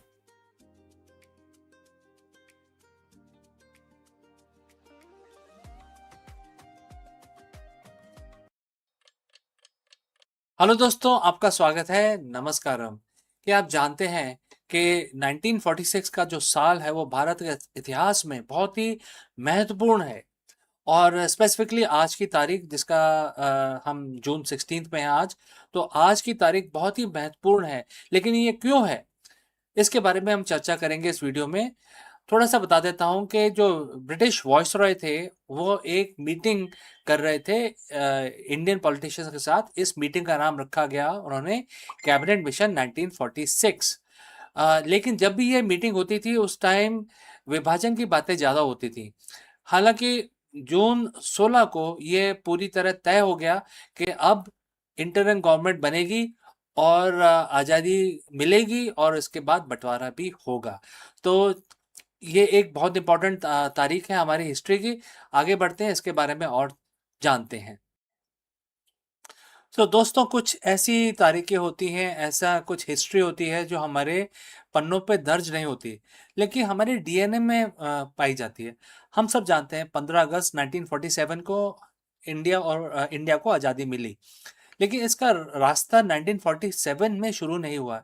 इसके रास्ते में काफ़ी मोड़ आए और पहली दफ़ा ये 1946 में इसका रास्ता तय किया गया, जो काफ़ी मीटिंग्स के बाद ये आया, ये एक मुकाम आया। आज हम बात करेंगे उस साल की जिसमें भारत की तकदीर हमेशा के लिए बदल दी। हम बात करेंगे 1946 के उस कैबिनेट मिशन की जिसके विफल होने से एक खंड भारत के सपने को चकनाचूर कर दिया। आज हम समझेंगे कि एक टेबल पे बैठे वार्ताओं और देशों के बंटवारे की पटकथा कैसे लिखी गई। और 1946 का साल था। सेकेंड वर्ल्ड वॉर खत्म हो चुकी थी। ब्रिटेन जीत तो गया था लेकिन अंदर से खोखला हो चुका था। भारत में ब्रिटिश हुकूमत के खिलाफ गुस्सा चरम हाईएस्ट पॉइंट पर था। शाही नौसेना का विद्रोह हो चुका था, which is the royal navy जो इंडिया में थी। ब्रिटिश प्रधानमंत्री को समझ आ गया था कि भारत पर राज करना अब बिल्कुल इम्पॉसिबल है। ब्रिटेन अब भारत को छोड़ना चाहता था, लेकिन शर्त यह थी कि ट्रांसफर ऑफ पावर शांतिपूर्ण तरीके से हो। और इसी उद्देश्य के साथ मार्च 1946 में 3 ब्रिटिश मंत्रियों पैथिक लॉरेंस और उनके जो सहयोगी थे, उन्होंने वो उनको भारत भेजा गया। और इसको इतिहास में कैबिनेट मिशन के नाम से जाना जाता है। तो दोस्तों, आगे बढ़ने से पहले मैं पूछना चाहता हूं कि आप किस शहर से हमारे साथ जुड़े हैं और किस लैंग्वेज में हमारा वीडियो देख रहे हैं। इससे हमें मदद मिलेगी, हम अपने चैनल की रीच को असेसमेंट कर सकेंगे। तो चलिए आगे बढ़ते हैं। कैबिनेट मिशन का लक्ष्य क्या था? इसका मुख्य मकसद था भारत में एक ऐसी सरकार बनाना जो सत्ता संभाल सके और ये तय कर सके कि भारत एकजुट रह पाएगा कि नहीं रह पाएगा। मिशन के जो थे 3 हिस्से थे। 3 टियर एक योजना उन्होंने बनाई, जिसमें केंद्र में एक कमजोर सरकार, रक्षा, विदेश और संचार मामले केंद्र के पास होंगे। बाकी शक्तियां स्टेट्स को मिलेंगी और स्टेट्स के अंदर ग्रुप्स में बांटा जाएगा। तो जो कांग्रेस उस समय जो लीडिंग पार्टी थी, उनको लगा कि ये तो ढीला ढाला ढांचा है और मुस्लिम लीग को इसमें पाकिस्तान की झलक दिखाई देने लग गई।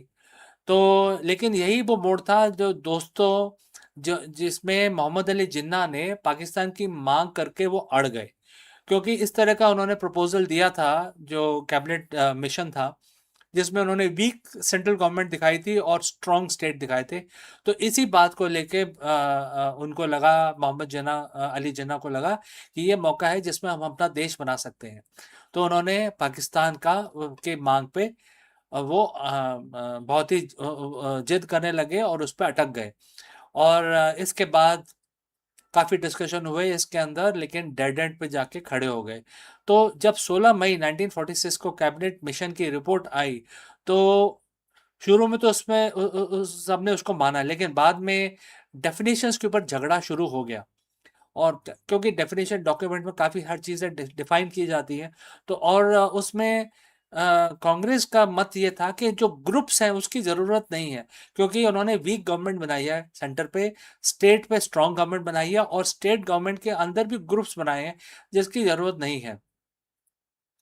लेकिन जो मुस्लिम लीग पार्टी थी, जो दूसरी पार्टी थी, मोहम्मद अली जिन्ना उसके प्रेसिडेंट थे, वो कह रहे थे कि ग्रुप तो बहुत ही ज़रूरी है, ग्रुप होना ज़रूरी है। तो यही वो पल था जिसमें भारत का भविष्य का फैसला हो रहा था।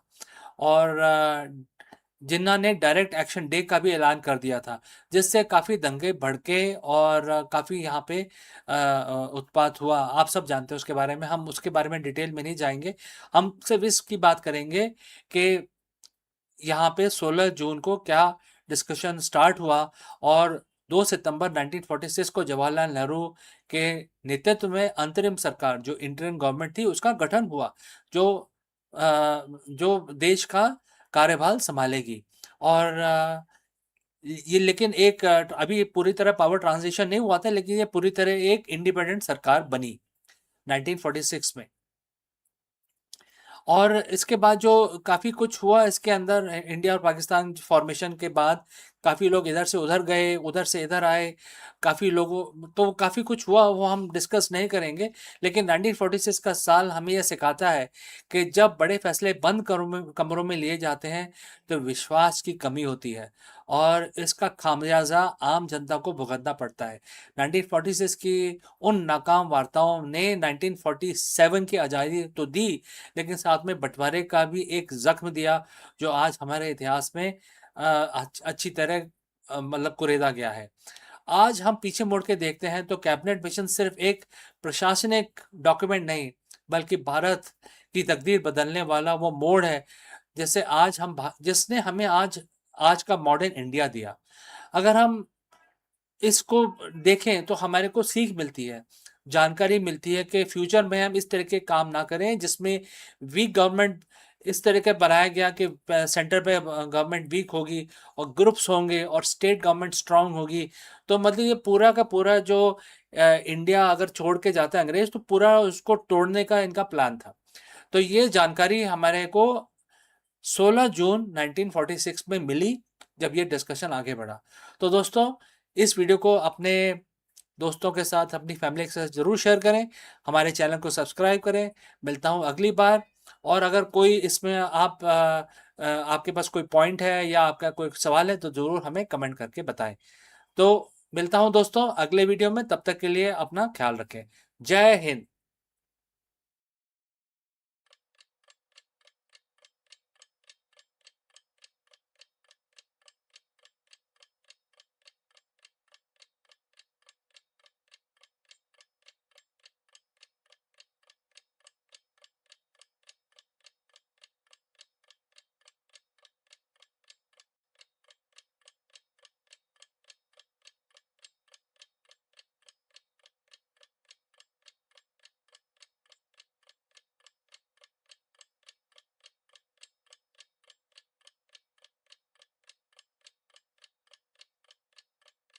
Hello, friends. We are deconstructing the sophisticated hydraulic mastery etched into a very bastion of Vijayanagar Empire. By tracing hidden stone channels and forgotten cisterns, we reveal the blueprint of ancient superpower. See how the imperial engineers harnessed the chaotic force of nature to sustain a city of millions against all odds. So, hidden beneath the scorched granite of Hampi lies a secret that kept an empire alive. While the monsoon rains once threatened to drown this city, the Vijayanagar engineers did the impossible. They weaponized the water and discovered the subterranean stone conduct that turned a seasonal deluge into a display of absolute liquid power. So let's find out more about it. The story of Vijayanagar's rise is not about kings. It is not about temples or army. It is actually equally about water. Hidden beneath the grandeur of its palaces and the sacred geometry of its shrine lays a secret network of channels, reservoirs and aqueducts that transformed a rocky plateau into a beating heart of mighty empire.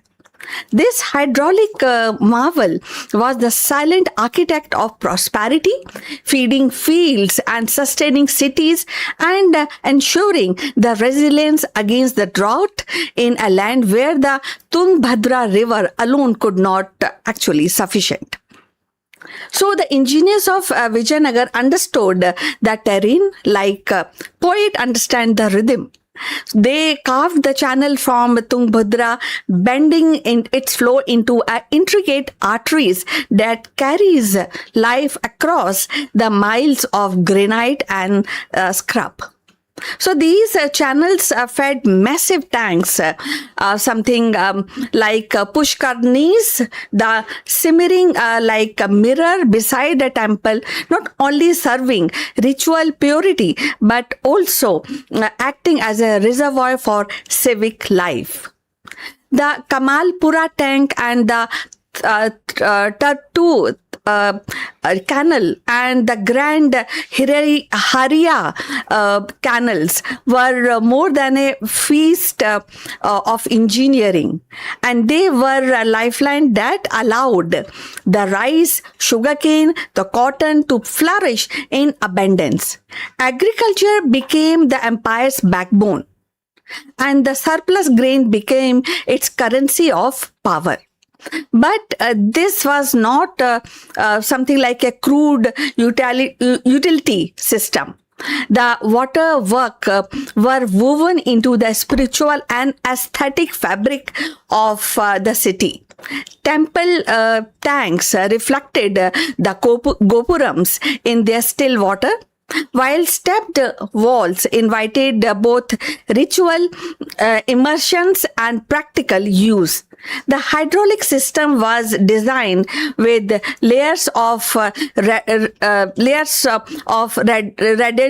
redundancy, and if one canal flattered, another carried the burden. This was a philosophy of resilience and anticipating scarcity and turning it into abundance. In this way, Vijayanagar's rulers ensured that their capital spread across miles of stone and dust and remained a thriving oasis. So, friends, if you have reached this far, please inform us from which city you have tuned in and which language you are watching this video.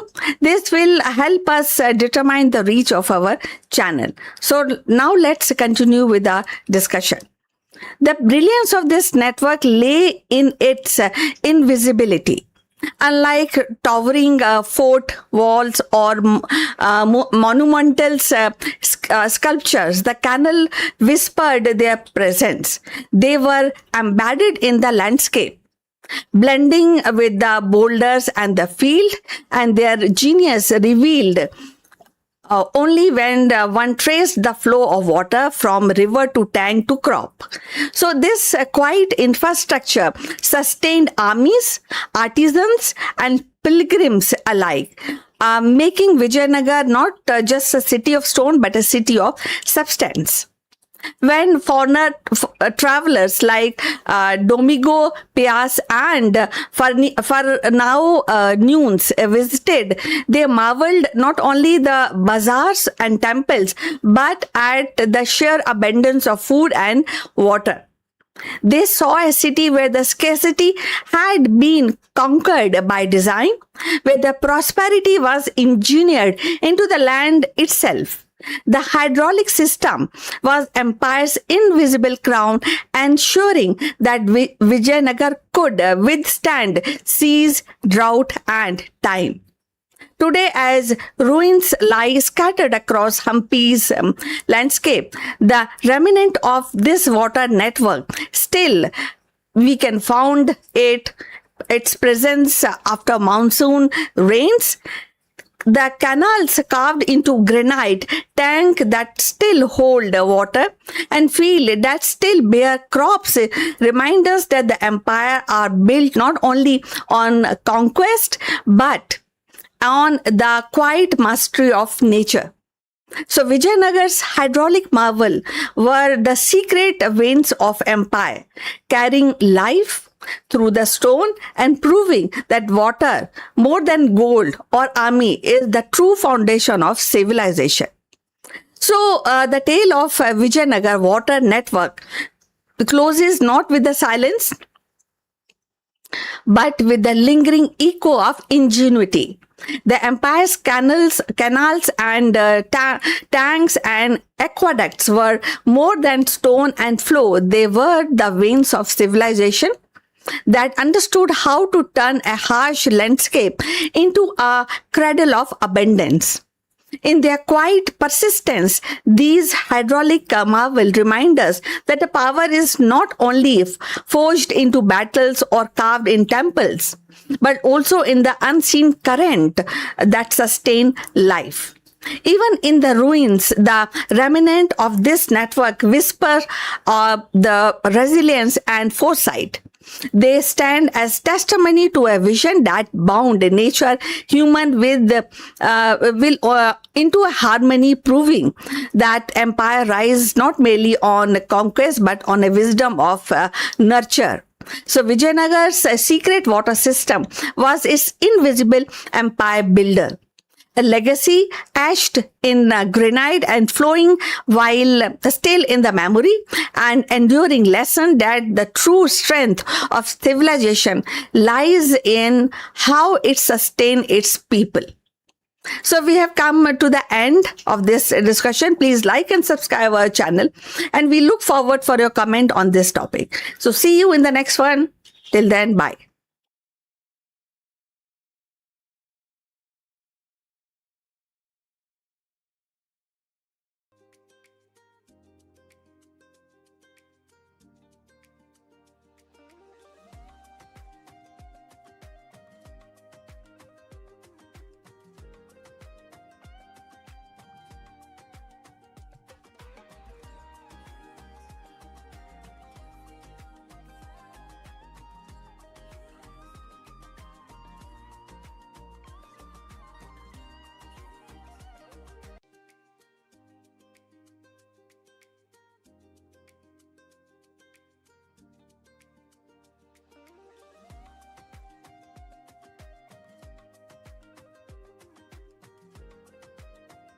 bold new roadmap reshapes Indian classroom with a skill-based learning, multilingual literacy, and technology-driven education, preparing students not just for marks but for life.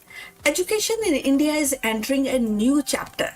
The Central Board of Secondary Education has announced a sweeping curriculum revamp that will take effect from 2026. And it promises to reshape the way millions of students experience learning. For decades, Indian school system had been criticized for its heavy reliance on rote memorizations, exam pressures, and limited focus on skills. This roadmap is CBSE's attempt to break away from the mold and align classroom with the vision of National Education Policy 2020.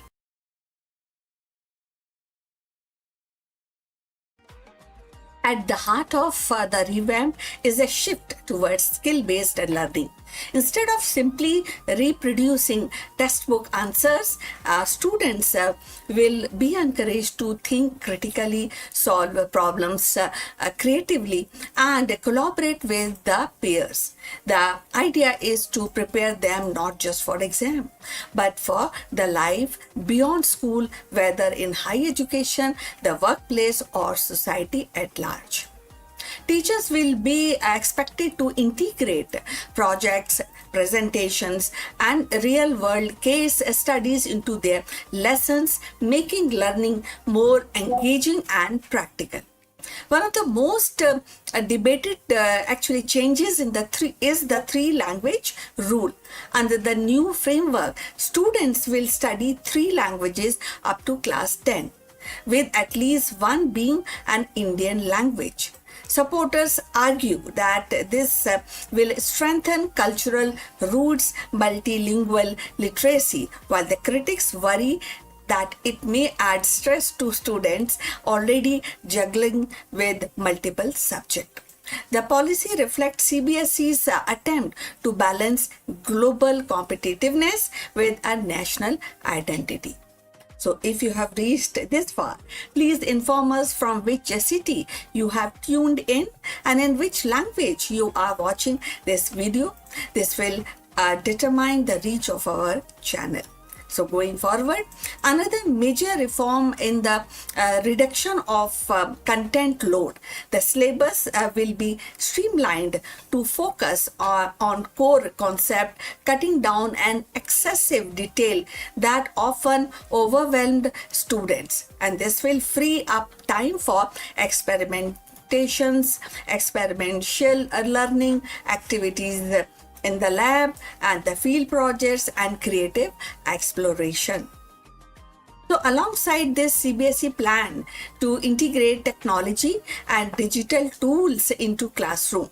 So adapted learning platform, AI assist resources, and online practical module will become the part of everyday teaching, ensuring students are comfortable with the digital world they will inherit. Assessment will also undergo a transformation. The traditional high-stake exam model will give way to continuous competency-based evaluation. Marks will be no longer hinged solely on the 3-hour test. Instead, projects, practical, and presentation will carry a greater weight. And this change is expected to reduce exam stress and provide a more accurate picture of students' ability. The impact of this reform will be felt across the ecosystem. Students will find their education more engaging and less mechanical. Teachers, however, will face little challenge of adopting the new method, mastering the digital tools, and rethinking how they evaluate performance. And parents too will need to adjust their expectation, as success will no longer be measured by exam scores but by skill and competencies. Of course, challenges remains. Like training teachers across India's vast and diverse school network is no small task. Ensuring rural schools have access to digital infrastructure will require significant investment, and the three language rule may face resistance from families who fear it add unnecessary burden. Yet, despite these hurdles, the roadmap signals a bold step towards modernizing Indian education. So, what do you think about this? We have come to the end of this live stream, and thanks for watching. I would request you to like and subscribe our channel, and see you in the next one. But before we close this live streaming, a few words about our affiliate partner. Stop settling for a good enough video. If your built-in laptop camera looks like a grainy mess, it is time for an upgrade. Want to instantly level up your video presence?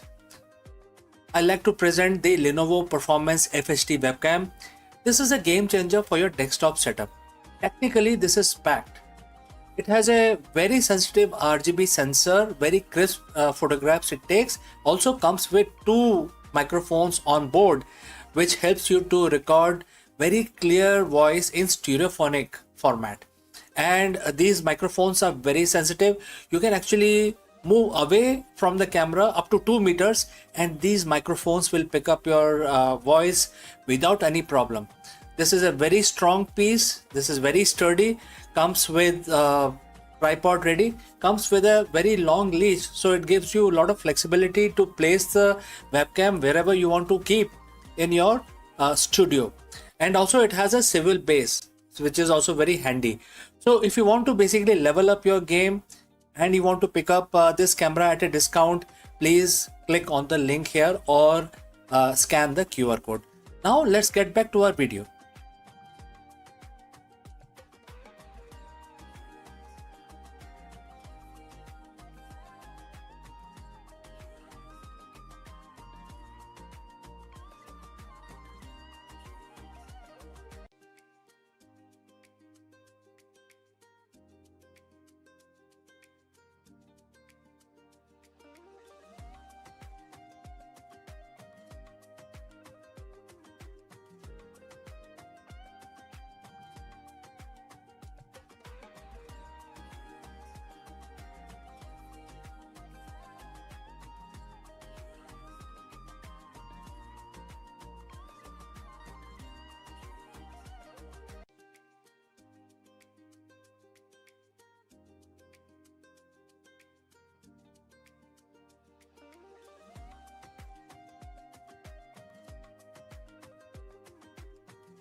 Nagarjuna's vision of emptiness offers balance, resilience, and wisdom for the challenges of our interconnected 21st century world. In the grand tapestry of Indian philosophy, few figures stand as tall and as enigmatic as Nagarjuna, the 2nd century Buddhist philosopher, often regarded as the most influential thinker after Buddha himself. His contribution lies in the systematic exposition of Shunyavad, the doctrine of emptiness, which became the cornerstone of Madhyamaka school of Mahayana Buddhism. In 2026, Shunyavad, the philosophy of emptiness articulated by Naga Arjun, remains strikingly relevant, not just as a spiritual doctrine, but as a lens through which we can interpret the modern life, technology, and society. So Nagarjuna's genius was to show that this emptiness applies not only to the worldly appearances but also to the ultimate reality. He argued that both samsara, that means the cycle of birth and death, and nirvana, that is liberation, are empty of inherent existence. This radical insight collapsed the duality between bondage and liberation, suggesting that the absolute is not something separate from the world, but the very ground of all appearances. So with the geopolitical tensions, climate change, economic stress, and the doctrine of emptiness teaches resilience at this point of time, that means in 2026. So by recognizing that the cries are not permanent entities, but dependent on the cause and conditions, and we approach them with the flexibility rather than despair. And this is the way to go forward when we understand the teaching of Nagarjuna. So it is important to note that the Nagarjuna did not invent Shunyavad. The seeds of this doctrine were already present in Mahayana Sutras even before his time. What makes Nagarjuna remarkable is that he gathered these scattered threads and wove them into a coherent, rigorous philosophical system.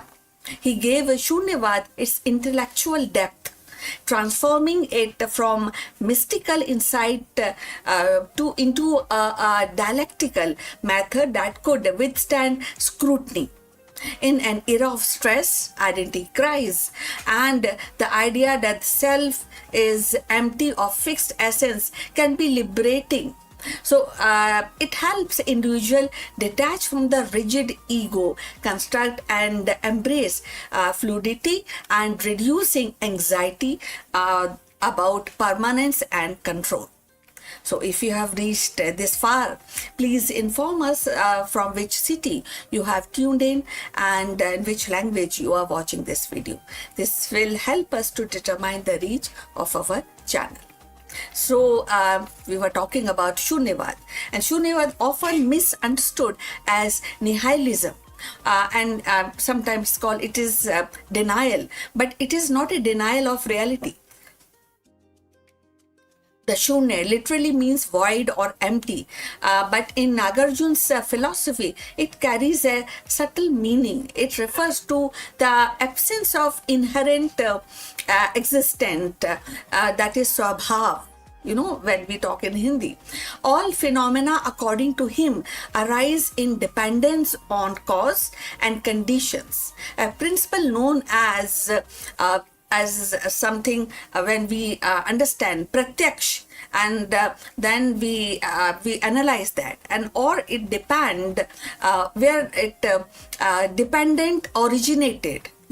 So because things exist only in the relation to other things, and they cannot possess an independent permanent essence. So in this sense, they are empty. And in a world dominated by artificial intelligence, virtual realities, and shifting identities, Shunyavad reminds us that phenomena lacks inherent existence. Just as an AI model or digital avatar has no fixed essence outside its relational context, so to do human construct exist only through interdependence. So his dialectical method expressed in his teaching dismantle very philosophical position by showing its contradictions. Whether one assert existence, non-existence, both or neither, Nagarjuns demonstrate that each claim lead to a logical impasses. Reality, he insists, that transcends these categories. So it cannot be captured by intellect, which is inherently actually discursive or relational. So true understanding comes only through a direct spiritual realization. So as India revamp its curriculum like CBSE in 2026 roadmap, and Shunyavad offers a philosophical foundation for the critical thinking, challenging rigid categories and encouraging students to see the knowledge as dynamic and contextual and interconnected.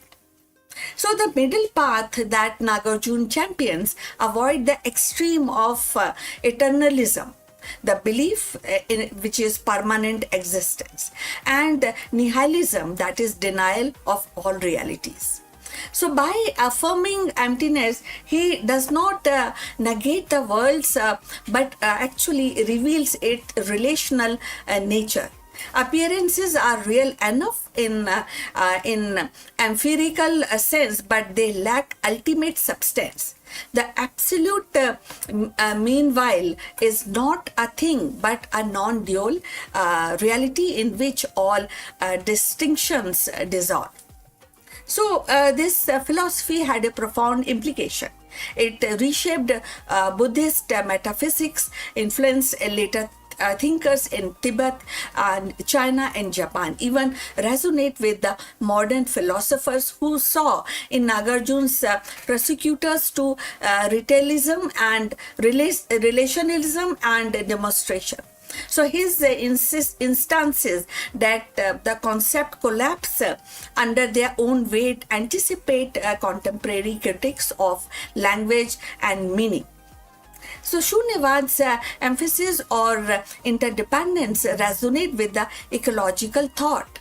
It reminds us that the human nature technologies are not separate entity but a part of a web of condition and an insight crucial for sustainability in 2026. Yet, Nagarjuna's aim was not merely intellectual. His philosophy was deeply soteriological, and it means to liberate. So, by realizing the emptiness of all things, one is freed from clinging or aversions or delusion. The realization of Shunya is or we say Shunyata, that is the realization of nirvana itself. So in the end, Nagarjuna's contribution lies in his ability to articulate the infables. He took the Buddha's insight into dependent origination and expanded it into a comprehensive philosophy of emptiness. Shunyavad, for being a doctrine of despair, Shunyavad is a doctrine of freedom actually. So it teaches that by seeing through the illusion of inherent existence, we awaken to the non-dual reality where the samsara and the nirvana are not opposite but unified. So this is a resolution of thought that Nagarjuna gifted to the world, a vision that continues to inspire seeker and scholars alike. Please send your comments, subscribe our channel, and for more insight into Indian spirituality and mythology, see you in the next one. But before we end this live stream, a few words about our affiliate partner. Stop settling for a good enough video. If your built-in laptop camera looks like a grainy mess, it is time for an upgrade. Want to instantly level up your video presence? I like to present the Lenovo Performance FHD webcam. This is a game changer for your desktop setup. Technically, this is packed. It has a very sensitive RGB sensor, very crisp photographs it takes. Also comes with 2 microphones on board, which helps you to record very clear voice in stereophonic format. And these microphones are very sensitive. You can actually move away from the camera up to 2 meters, and these microphones will pick up your voice without any problem. This is a very strong piece. This is very sturdy. Comes with tripod ready. Comes with a very long leash, so it gives you a lot of flexibility to place the webcam wherever you want to keep in your studio. And also it has a swivel base, which is also very handy. So if you want to basically level up your game and you want to pick up this camera at a discount, please click on the link here or scan the QR code. Now let's get back to our video.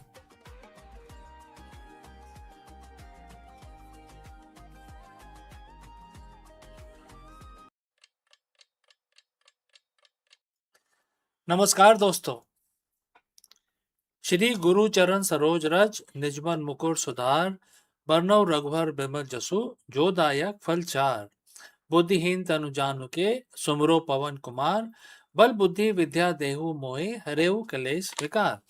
जय हनुमान ज्ञान गुण सागर जय कपीस तिहु लोक उजागर रामदूत अतुलित बल धामा अंजनी पुत्र पवन सुत नामा महावीर विक्रम बजरंगी कुमति निवार सुमत के संगी कंचन वरन विराज सुवेसा कानन कुंडल कुंचित केसा हाथ वज्र और ध्वजा विराजे कांधे मुंह जनेऊ साजे शंकर सुवन केसरी नंदन तेज प्रताप महाजगवंदन विद्यावान गुणी अति चातुर राम काज करिवे को आतुर प्रभु चरित्र सुनवे को रसिया राम लखन सीता मन बसिया सूक्ष्म रूप धरी सिंह दिखावा विकट रूप धरी लंक जरावा भीम रूप धरी असुर सहारे रामचंद्र जी के काज संवारे लाए सजीवन लखन जी आए श्री रघुवीर हर्ष उर लाए रघुपत कीन्ही बहुत बड़ाई तुम मम प्रिय भरत संभाई सहस बदन तुमरो यश गावे अस कहि श्रीपति कंठ लगावे सनकादि ब्रह्मादि मुनीसा नारद सारद सहित अहिसा जम कुबेर दिक्पाल जहां थे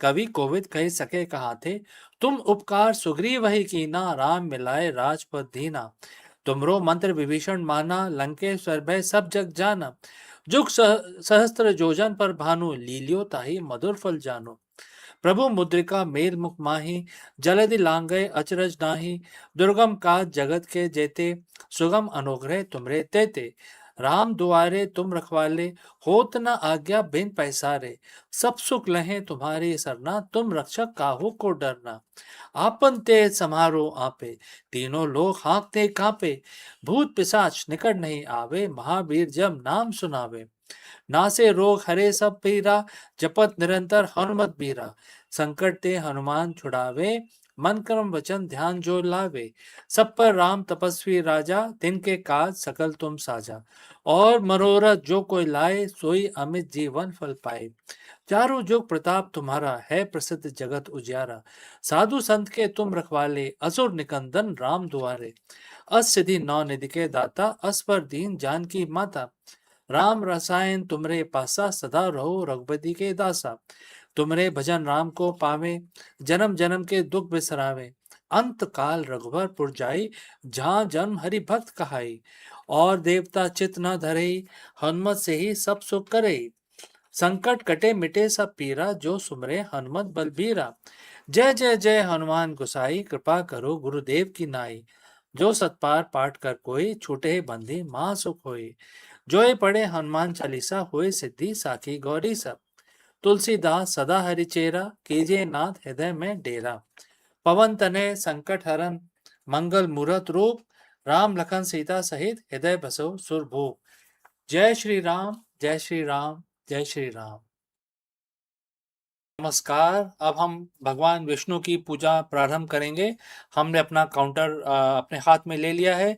एक मंत्र का उच्चारण करेंगे, 11 दफा करेंगे और आप भी अपने हाथ जोड़ लीजिए, नमन करिए भगवान का। और अब हम शुरू करते हैं। ओम नमो वासुदेवाय नमः। ओम नमो वासुदेवाय नमः। ओम नमो वासुदेवाय नमः। ओम नमो वासुदेवाय नमः। ओम नमो वासुदेवाय नमः। ओम नमो वासुदेवाय नमः। ओम नमो वासुदेवाय नमः। ओम नमो वासुदेवाय नमः। ओम नमो वासुदेवाय नमः। ओम नमो वासुदेवाय नमः। ओम नमो वासुदेवाय नमः। तो दोस्तों, आज हमारी पूजा यहीं पे समाप्त होती है और हम अपना दिन शुरू करेंगे। इस आशा के साथ हम आपसे विदा लेते हैं कि आपका दिन मंगलमय हो। हर हर Mahadev.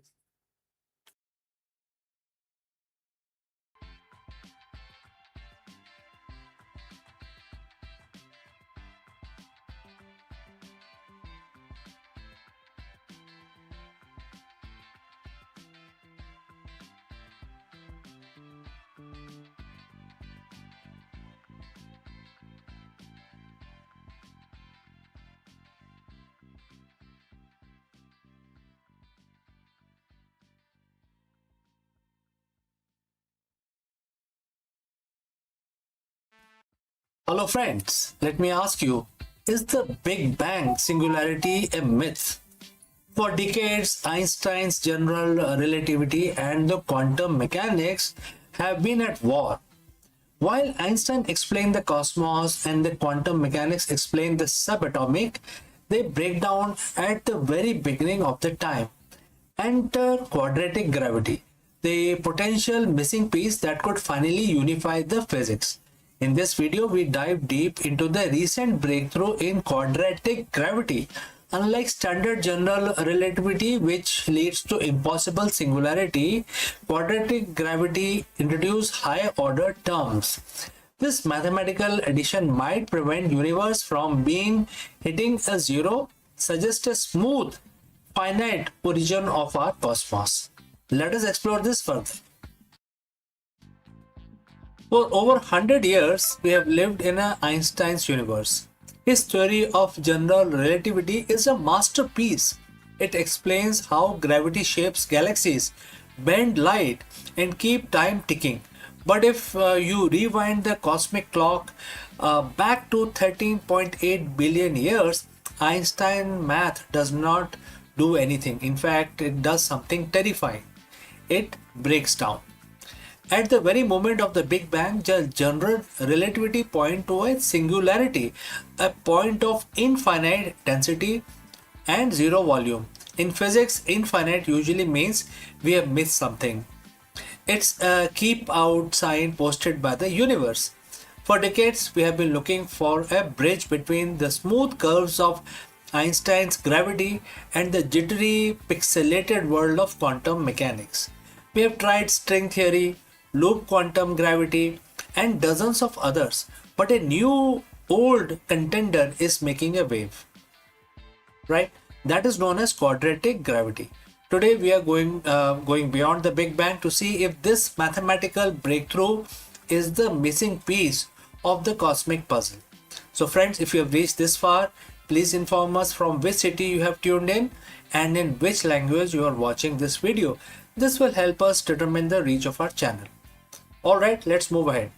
To understand the solution, we have to understand the failure. Einstein's gravity is based on Einstein-Hilbert action. In simple terms, it says that the matter tells space how to curve and space tells matter how to move. This works perfectly for planets and stars. But when compress the entire mass of the universe into a smaller space than an atom, gravity becomes infinitely stronger. In the standard model, this leads to mathematical blow-up. This is where the quantum mechanics usually steps in. But gravity is a non-renormalizable factor here, or a component. When physicists try to apply quantum rules to gravity, they get nonsensical result, which are infinite probabilities that makes it impossible to calculate anything. Gravity and quantum mechanics are like two languages that refuse to be translated together. So how does the quadratic gravity fix this? It does something deceptively simple. In Einstein's original equation, the math only cares about the linear curvature of the space. Quadratic gravity says, what if we add the square of that curvature to the equation? In the world of math, these are called the higher derivative terms. At the scale of our solar system, these terms are so tiny they are almost invisible. Einstein's original math still rules the day. But as you get closer to Big Bang, Where curvature becomes extreme, these quadratic turns on and they act like a cosmic buffer. Instead of letting the universe collapse into a single infinite point, these terms create a repulsive effect or smoothing mechanism. Think of it like a car suspension. On a flat road, you don't feel the spring. But when you hit a massive pothole, the big bang, the spring compresses and prevent the car from bottoming out. Quadratic gravity prevents the universe from bottoming out into a singularity. The most exciting part is this theory is renormalizable. In the year 1970, physicist Stella Still provided or proved that by adding these quadratic terms, the infinities in quantum gravity actually cancels out each other. For the first time, we had a version of the gravity that could play by quantum rules. So, what does this mean for the Big Bang? If the quadratic gravity is correct, there was no beginning in the way we think of it. There was no point of zero volume. Instead, the universe might have reached a maximum density and then transitioned smoothly or even bounced from a previous state. It suggests a smooth origin, a universe that is finite, calculable, and most importantly, logical. It removes the magic of singularity and replaces it with elegance of higher order geometry. So, is the quadratic gravity the missing piece? It's not without its own problem. Some physicists worry about the ghost, mathematical states that have negative probability, which could then threaten the stability of the theory. But the recent work in phacons and a new mathematical framework are starting to bust these ghosts. We are currently in the golden age of cosmology with new telescopes and the gravitational wave detectors. We are looking closer to the echoes of the Big Bang than ever before. If we find specific pattern in the cosmic microwave background radiation, it might just prove that quadratic gravity was at work in those first few billionth of a second. If Einstein gave us the map of the stars, quadratic gravity might finally give us the map of the beginning. So, what do you think, friends? Did the universe start from nothing, or is it a continuous cycle of geometry? Let me know in the comments below, and don't forget to like and subscribe for more journeys into the deep fabric of reality. My name is CK. Thanks for watching. Before I go, I'd like to share a word about our affiliate partner. Stop settling for a good enough video. If your built-in laptop camera looks like a grainy mess, it is time for an upgrade. Want to instantly level up your video presence? I like to present the Lenovo Performance FHD webcam. This is a game changer for your desktop setup. Technically, this is packed. It has a very sensitive RGB sensor, very crisp photographs it takes. Also comes with two microphones on board, which helps you to record very clear voice in stereophonic format. And these microphones are very sensitive. You can actually move away from the camera up to 2 meters and these microphones will pick up your voice without any problem. This is a very strong piece. This is very sturdy. Comes with tripod ready. Comes with a very long leash, so it gives you a lot of flexibility to place the webcam wherever you want to keep in your studio. And also it has a swivel base, which is also very handy. So if you want to basically level up your game and you want to pick up this camera at a discount, please click on the link here or scan the QR code. Now let's get back to our video.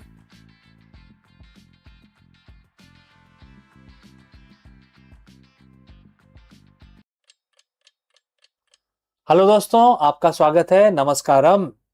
आज हम अपने business section में बहुत ही important एक सवाल लेके आए हैं। क्या हो अगर humans lose the ability to lie? Genetic level पे जो हमारे ह्यूमंस हैं वो झूठ बोलना ही भूल जाए, पॉसिबल ही ना हो। तो इस थॉट एक्सपेरिमेंट का हम आज डिस्कशन करेंगे इसके अराउंड, और हम देखेंगे कि अगर ऐसा हो हो सके कि झूठ बोलना हम बंद कर दें, तो सबसे पहले कौन सी इंडस्ट्री बिल्कुल कोलैप्स हो जाएंगी? क्या वो एडवर्टाइजिंग होगी, या कोई पॉलिटिकल कैंपेन, या सेल्स एक्टिविटी, जो पूरी तरह कोलैप्स हो जाएगी? और इस फीचर का अगर ऐसा हो सके, जैसे जैसे मैंने बताया, थॉट एक्सपेरिमेंट है, अगर ऐसा हो सके तो हमारी दुनिया की अर्थव्यवस्था, इकोनॉमी में क्या इफेक्ट पड़ेगा? तो चलिए आगे बढ़ते हैं और इस चीज का डिस्कशन करते हैं। इमेजिन करें कि आप सुबह उठें और जो सफेद झूठ है वो फिजिकली इम्पॉसिबल ही हो जाए किसी भी इंसान के लिए बोलना। अब आप ऑफिस जाते हैं और आपका बॉस वहां से पूछता है, भाई हाउ वाज योर वीकेंड, आप कैसे, आपके पिछले 2 दिन कैसे थे? आप पोलाइटली, आपको क्या रिप्लाई करना है? आपको रिप्लाई करना है, it was great and thanks for asking. But इसकी जगह आप बोल देते हैं, अरे भाई आपकी प्रेजेंटेशन बना रहा था, मिजरेबल था, बहुत ही स्ट्रेस में था मैं, आपकी इसी प्रेजेंटेशन के लिए तैयारी करा था, अभी भी स्ट्रेस में हूँ। ऐसा बोलेंगे तो क्या होगा, राइट? तो ऐसा तो हम बोलते नहीं है, हम तो बोलते हैं it was great, I had fun. लेकिन अगर ऐसा हो जाए तो क्या हो? तो अभी इमेजिन करें कि जो जो फिल्टर है, जो झूठ का जो एक फिल्टर हमारी दुनिया में लगा हुआ है, अगर वो हर ट्रांजेक्शन पे लग जाए, हर एडवर्टाइजमेंट पर लग जाए, हर पॉलिटिकल स्पीच में लग जाए, तो क्या हो? तो हम एक एक करके इसको एग्जामिन करते हैं, एक्सपेरिमेंट करते हैं। थॉट एक्सपेरिमेंट है ये, और ये इस पे बेस्ड है कि अगर हम झूठ बोलना हमारे लिए पॉसिबल ही ना हो तो कौन सी इंडस्ट्री में सबसे सबसे ज्यादा इफेक्ट पड़ेगा। सबसे पहले लेते हैं टाइटन ऑफ द इंडस्ट्री, जो सबसे बड़ा सेगमेंट है वो है एडवर्टाइजिंग। अब एडवर्टाइजिंग में क्या होता है, ये बोला जाता है कि मतलब advertising is part of marketing, आपको सबको पता है। तो मार्केटिंग में ये बोला जाता है कि आर्ट ऑफ परसुएशन है ये। मतलब आप एक ही चीज को रिपीट करते करते करते 100 दफा करें तो ऐसा लगेगा कि हाँ जी, ये जो कंपनी का प्रोडक्ट है बहुत ही अच्छा है। तो जैसे कि कई प्रोडक्ट होते हैं कि 99.9% जम्स रिमूव कर देते हैं, तो 0.1% क्यों नहीं करते, राइट? तो उन्होंने थोड़ी सी गुंजाइश छोड़ी हुई है। हो सकता है कि वो सिर्फ 80% ही करता हो, लेकिन वो सही बता नहीं रहे आपको। इसी तरीके से सबसे बड़ा जो सेगमेंट मेरे हिसाब से है वो वेट लॉस वाला है। वेट लॉस में क्लेम करते हैं ये गोली खा लीजिए और आपके इतने सारे पाउंड, जो आपका वेट है वो कम हो जाएगा। आपको नहीं लगता है कि झूठ है ये, कि अगर आपने अगर गोली खा ली और उससे अगर वजन कम होने लगा तो सारे पतले हो गए होते हैं अभी तक? तो ये सबसे बड़ा झूठ है, इस पे इतनी बड़ी $multi-billion की इंडस्ट्री चल रही है, ठीक है? और ये एडवर्टाइजिंग से चल रहा है। तो आप इस चीज को सोचें अगर, तो हर चीज में, एडवर्टाइजिंग में हर चीज के अंदर बिल्कुल ही वाइट लाई, जो सफेद झूठ जिसको हम बोलते हैं, वो परोसा जा रहा है। और हम उसको देख के अपना डिसीजन लेते हैं कि हमें क्या प्रोडक्ट खरीदना है और क्या नहीं।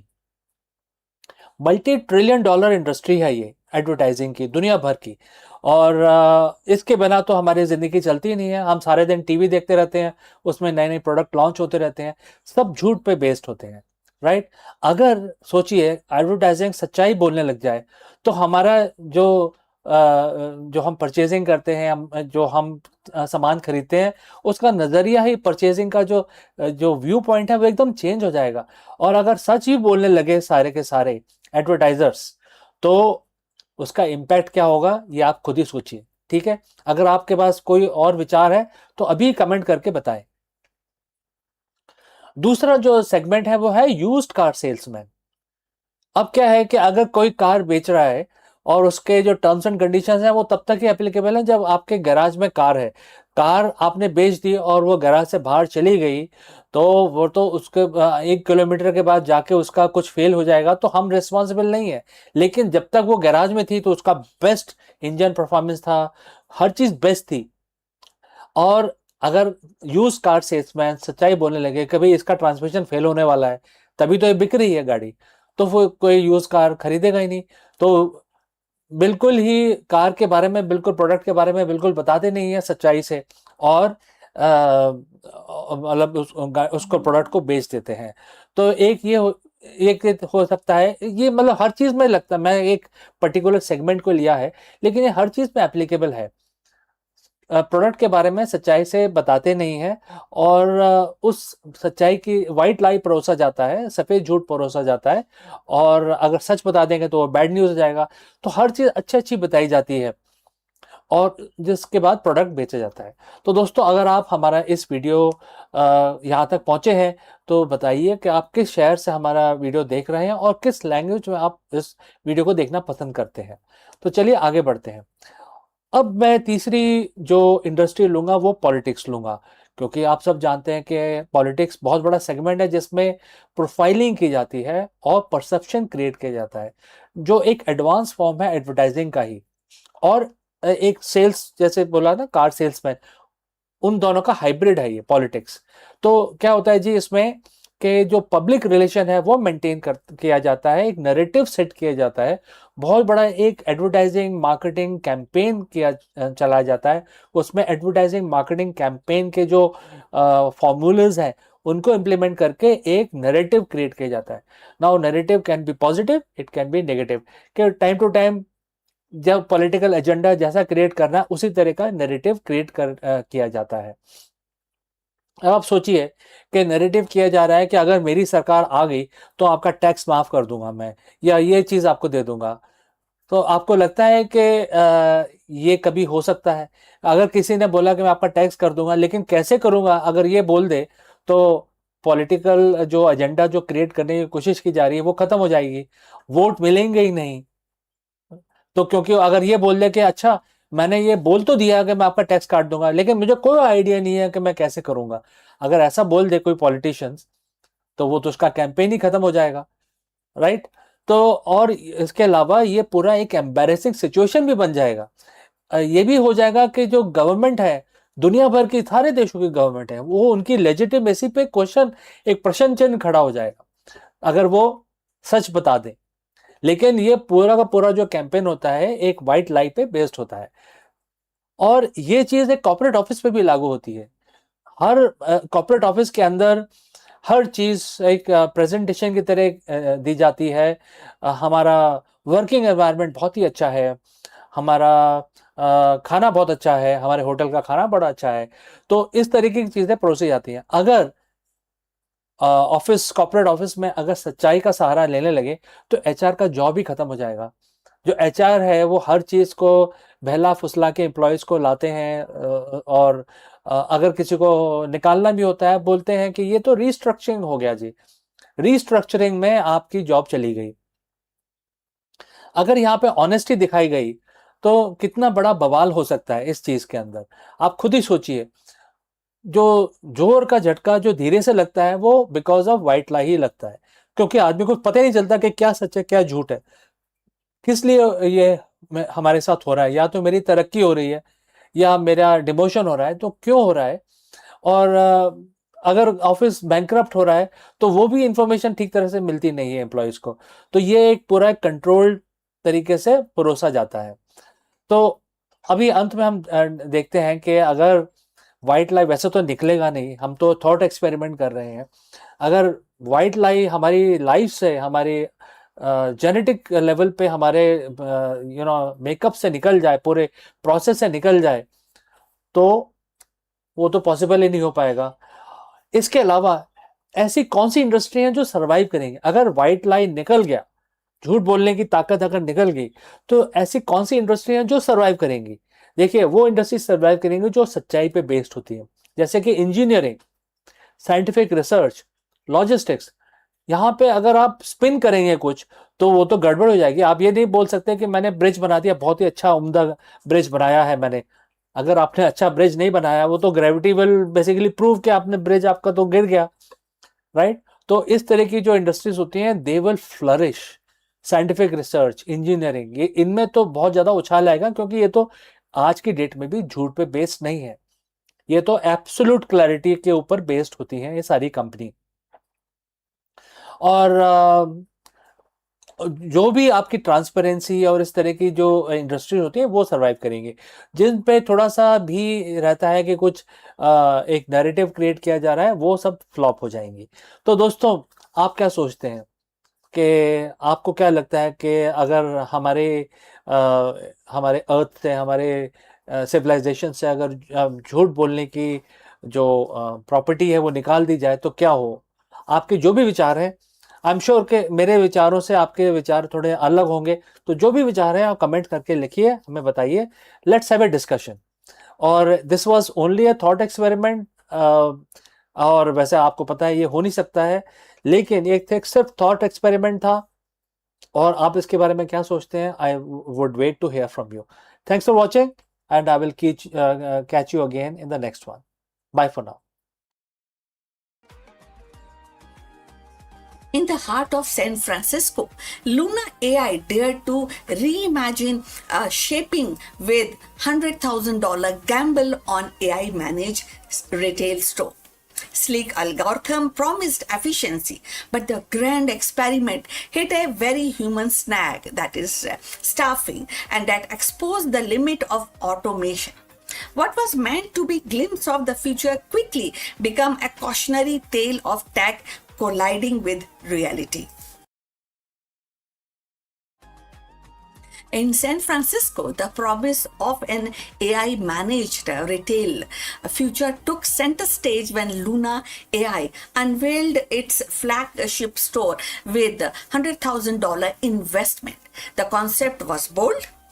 A retail space where the artificial intelligence would streamline operations, enhance customer experience, and reduce the reliance on traditional management structure. The launch drew attention from both tech enthusiasts and retail analysts, and they were eager to see how the automation could reshape the brick and mortar commerce. Yet, despite the futuristic vision, the store quickly encountered a very human problem: staffing issues. While AI managed inventory, analytics, and customer flow prediction, and day-to-day realities of staffing proved harder to automate. Scheduling conflicts, employee turnover, and the need for human oversight exposed the limitation of purely AI-driven model. The irony was striking. A store designed to minimize the human dependency found itself struggling precisely to become of it. So, if you have reached this far, please inform us from which city you have tuned in and which language you are watching this video. This will determine the reach of our channel. So, just put some comments about your city also. So now we were talking about the store, and the Luna AI experiment underscores a broader tension in the modern retail. And technology can optimize the process, but it cannot fully replace the adaptability, empathy, and the problem-solving skill of human staff. For investors and entrepreneurs, the lesson is clear. The innovation must balance automation with human capital. So, Luna AI's venture may have stumbled, but it has sparked a vital conversation about the future of retail, where the AI and people coexist rather than compete. So, Luna AI store shows that even in the world run by algorithm, retail still need human touch. So Luna AI experiment in San Francisco was more than just a store. It was a test of how far automation can carry retail into future. Yet the staffing struggles revealed a truth that technology alone cannot erase the human presence remains, and it also tells us that humans interventions, human presence remains the backbone of customer experience. The venture may have flattered, but it is but it leaves behind a valuable lesson, that the future of retail will not only to AI versus people, but AI working alongside with people. So we have come to the end. Thanks for watching. Please like and subscribe our channel. But before we go, we have a few words from our affiliate partner. Stop settling for a good enough video. If your built-in laptop camera looks like a grainy mess, it is time for an upgrade. Want to instantly level up your video presence? I like to present the Lenovo Performance FHD webcam. This is a game changer for your desktop setup. Technically, this is packed. It has a very sensitive RGB sensor, very crisp photographs it takes. Also comes with 2 microphones on board, which helps you to record very clear voice in stereophonic format. And these microphones are very sensitive. You can actually move away from the camera up to 2 meters and these microphones will pick up your voice without any problem. This is a very strong piece. This is very sturdy. Comes with tripod ready. Comes with a very long leash, so it gives you a lot of flexibility to place the webcam wherever you want to keep in your studio. And also it has a swivel base, which is also very handy. So if you want to basically level up your game and you want to pick up this camera at a discount, please click on the link here or scan the QR code. Now let's get back to our video. नमस्कार दोस्तों, आप सभी का स्वागत है। और आज 2 जून का तारीख है आज, और आज तो मंगलवार है। तो आज अपना दिन शुरू करने से पहले हम हनुमान जी की प्रार्थना करेंगे और हम हनुमान चालीसा का पाठ करेंगे। आप भी हमारे साथ जुड़े और हनुमान चालीसा का पाठ करें। चलिए शुरू करते हैं। श्री गुरु चरण सरोज रज, निज मन मुकुर सुधार, वर्णव रघुबर बिमल जसु, जो दायक फल चार। बुद्धिहीन तनु जानिके, सुमरो पवन कुमार, बल बुद्धि विद्या देहु मोहे, हरेउ क्लेश विकार। जय हनुमान ज्ञान गुण सागर, जय कपीस तेहु लोक उजागर। रामदूत अतुलित बल धामा, अंजनी पुत्र पवन सुत नामा। महावीर विक्रम बजरंगी, कुमति निवार सुमत के संगी। कंचन वरन विराज सुवेसा, कानन कुंडल कुंचित केसा। हाथ वज्र ओ ध्वजा बराजे, कांधे मूज जनेऊ साजे। शंकर सुवन केसरी नंदन, तेज प्रताप महाजगबंदन। विद्यावान गुणी अति चातुर, राम काज करवे को आतुर। प्रभु चरित्र सुनवे को रसिया, राम लखन सीता मन बसिया। सूक्ष्म रूप धरी सिंह दिखावा, विकट रूप धरी लंक जरावा। भीम रूप धरी असुर सहारे, रामचंद्र जी के काज संवारे। लाए सजीवन लखन जी आए, श्री रघुवीर हर्ष उर लाए। रघुपत कीनी बहुत बड़ाई, तुम मम प्रिय भरत सम भाई। सहस बदन तुमरो यश गावे, अस कहि श्रीपति कंठ लगावे। सनकादि ब्रह्मादि मुनीसा, नारद सारद सहित अहिसा। जम कुबेर दिक्पाल जहाँ थे, कवि कोविद कही सके कहाँ थे।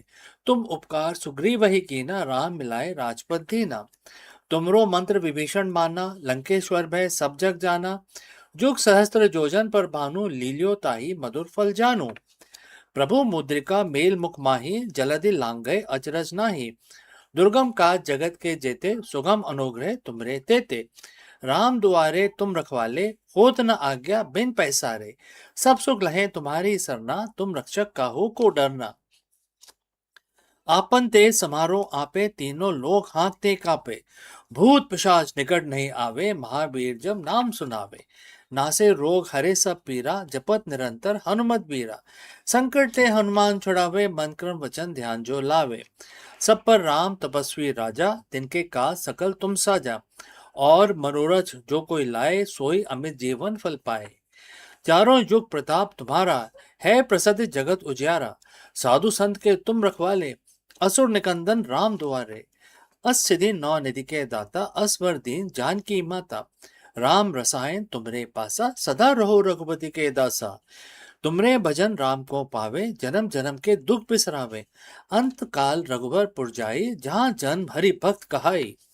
और देवता चित न धरे, हनुमत से सब सुख करे। संकट कटे मिटे सब पीरा, जो सुमरे हनुमत बलबीरा। जय जय जय हनुमान गोसाई, कृपा करो गुरुदेव की नाई। जो सतपार पाठ कर कोई, छूटे बंदी महासुख होई। जो ये पढ़े हनुमान चालीसा, होए सिद्धि साकी गौरीसा। तुलसीदास सदा हरिचेरा, कीजिए नाथ हृदय में डेरा। पवन तनय संकट हरन, मंगल मूरत रूप, राम लखन सीता सहित हृदय बसो सुर भू। आपका दिन मंगलमय हो। चलिए आज अपना दिन शुरू करते हैं। नमस्कार। Well, $60 billion, that's more than the entire valuation of many Fortune 500 companies, right? It's twice what NASA gets in a year, and it is the price tag of a single option. Elon Musk just secured, for SpaceX. Yesterday, the world of aerospace and AI collided. SpaceX officially announced a strategic partnership with Cursor, the AI coding startup that has taken the developer world by storm. But this isn't just a partnership. SpaceX now holds the exclusive right to buy Cursor for 60 billion by the end of 2026. Why would a rocket company, one that just merged with XAI and is targeting a 1.75 trillion IPO, drop that kind of cash on a code editor? Is it just about helping engineers write faster apps, or is this the missing link that finally makes a city on Mars a reality? Today we are deconstructing the SpaceX Cursor deal, the colossal supercomputer, and why the road to the red planet is now paved with billions of lines of AI generated code. So friends, if you have reached this far, please inform us from which city you have tuned in and in which language you are watching this video. This will help us determine the reach of our channel. Alright, let's proceed with our analysis. If you aren't a developer, you might not realize how big Cursor has become. It's a fork of the VS Code, but it has been a rebuild from the ground up with AI at its core.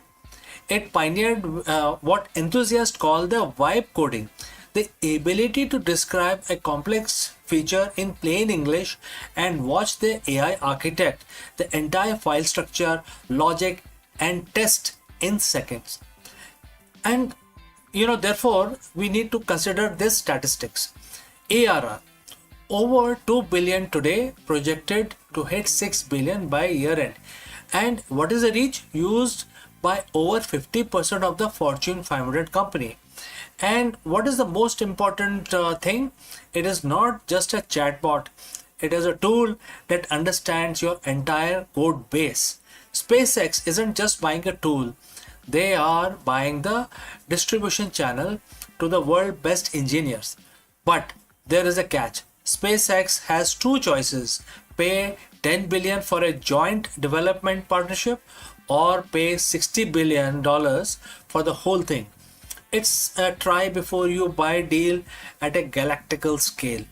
To understand why this matters, we have to look at the hardware. Back in the February 2026, SpaceX merged with XAI. In that merger, SpaceX inherited Colossus, the world's most powerful AI training cluster running on roughly 1 million NVIDIA H100 equivalents. Before this deal, Cursor was a bottlenecked by the computing power. They were using model from OpenAI and Anthropic. But now Cursor is moving into the SpaceX family. They get direct access to Colossus. Imagine taking the world's most intuitive coding interface and plug-in it to the world's largest supercomputer. We are talking about training a personal super intelligent specifically for engineering. This isn't about building another Grok for Twitter. It's about building an AI that can design a Raptor engine, simulate orbital mechanics, and debug the flight software of a starship in real time. Elon Musk has often said that the hardest part of Starship isn't that rocket, it is the machine that built the machine. To put a million people on Mars by 2050, you need thousands of starships. You need autonomous propellant plants on Martian surface. You need life support system that never fails. The software complexity required to manage a multi-planetary logistics chain is mind-boggling.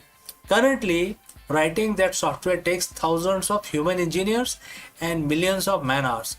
But with Cursor integrated into SpaceX stacks, accelerated prototyping will be a reality. AI can generate ground control software for the 2028 lunar mission in a fraction of time. It can also achieve autonomous debugging. On a 6-month journey to Mars, you can't wait for a patch from Earth. The ship's AI need to find a fix on its own and also debug the whole software. Next, it is going to create a stairway to Mars. This acquisition suggests that SpaceX is pivoting from being a launch provider to vertical tech stack. Their own internet, which is Starlink, their own AI, which is XAI. Now it could be Cursor also, and the transport, which is the Starship. Let's talk about money. This deal comes just as SpaceX prepare for its rumored 2026 IPO. Analysts are targeting a listing valuation of 1.75 trillion. By securing Cursor, SpaceX is signaling to Wall Street that they aren't just a transportation company, they are deep tech, combination of various companies. If they can prove that their AI integrated engineering can cut the cost of reaching Mars by 90%, a 60 billion acquisition start to look like a bargain. However, not everyone is convinced. Critics point to the anthropic shock earlier this year that wiped billions of IT giants. They ask if this a visionary move or is it another overvaluation in a red hot AI market. Whether SpaceX Cursor buys the Cursor for $60 billion or stay in a $10 billion partnership, one thing is clear. The future of space exploration is no longer just about fuel and physics. It's about intelligence. If Starship is the body that takes us to stars, the AI acquisition is the brain. We are watching the birth of the company that controls the physical and the digital infrastructure of the next century. So friends, what do you think? Is $60 billion fair price for the key to the red planet, or is the AI bubble reaching escape velocity? Let me know in the comments below. And don't forget to like and subscribe for more deep dives into technology shaping our future. I'm CK and I will see you again in the next one. Before I go, I like to say a few words about our affiliate partner. Stop settling for a good enough video. If your built-in laptop camera looks like a grainy mess, it is time for an upgrade. Want to instantly level up your video presence? I like to present the Lenovo Performance FHD webcam. This is a game changer for your desktop setup. Technically, this is packed. It has a very sensitive RGB sensor, very crisp photographs it takes. Also comes with 2 microphones on board, which helps you to record very clear voice in stereophonic format. And these microphones are very sensitive. You can actually move away from the camera up to 2 meters and these microphones will pick up your voice without any problem. This is a very strong piece. This is very sturdy. Comes with tripod ready. Comes with a very long leash, so it gives you a lot of flexibility to place the webcam wherever you want to keep in your studio. And also it has a swivel base, which is also very handy. So if you want to basically level up your game and you want to pick up this camera at a discount, please click on the link here or scan the QR code. Now let's get back to our video. Friends, a very big question that we want to address today is, are we alone or are we just being watched? For decades, we have scanned the stars for signals, but new speculation from SETI and leading astrophysicists suggest a chilling possibility. It is already too late to hide. While we search for them, humanity has spent the last century broadcasting our presence to the cosmos. In this video, we dive deep into the great silence and why the latest breakthrough in techno-signatures and planetary direction suggests that any advanced civilizations within 100 light years likely to already know Earth is a home to an industrial civilization. Let us explore this further.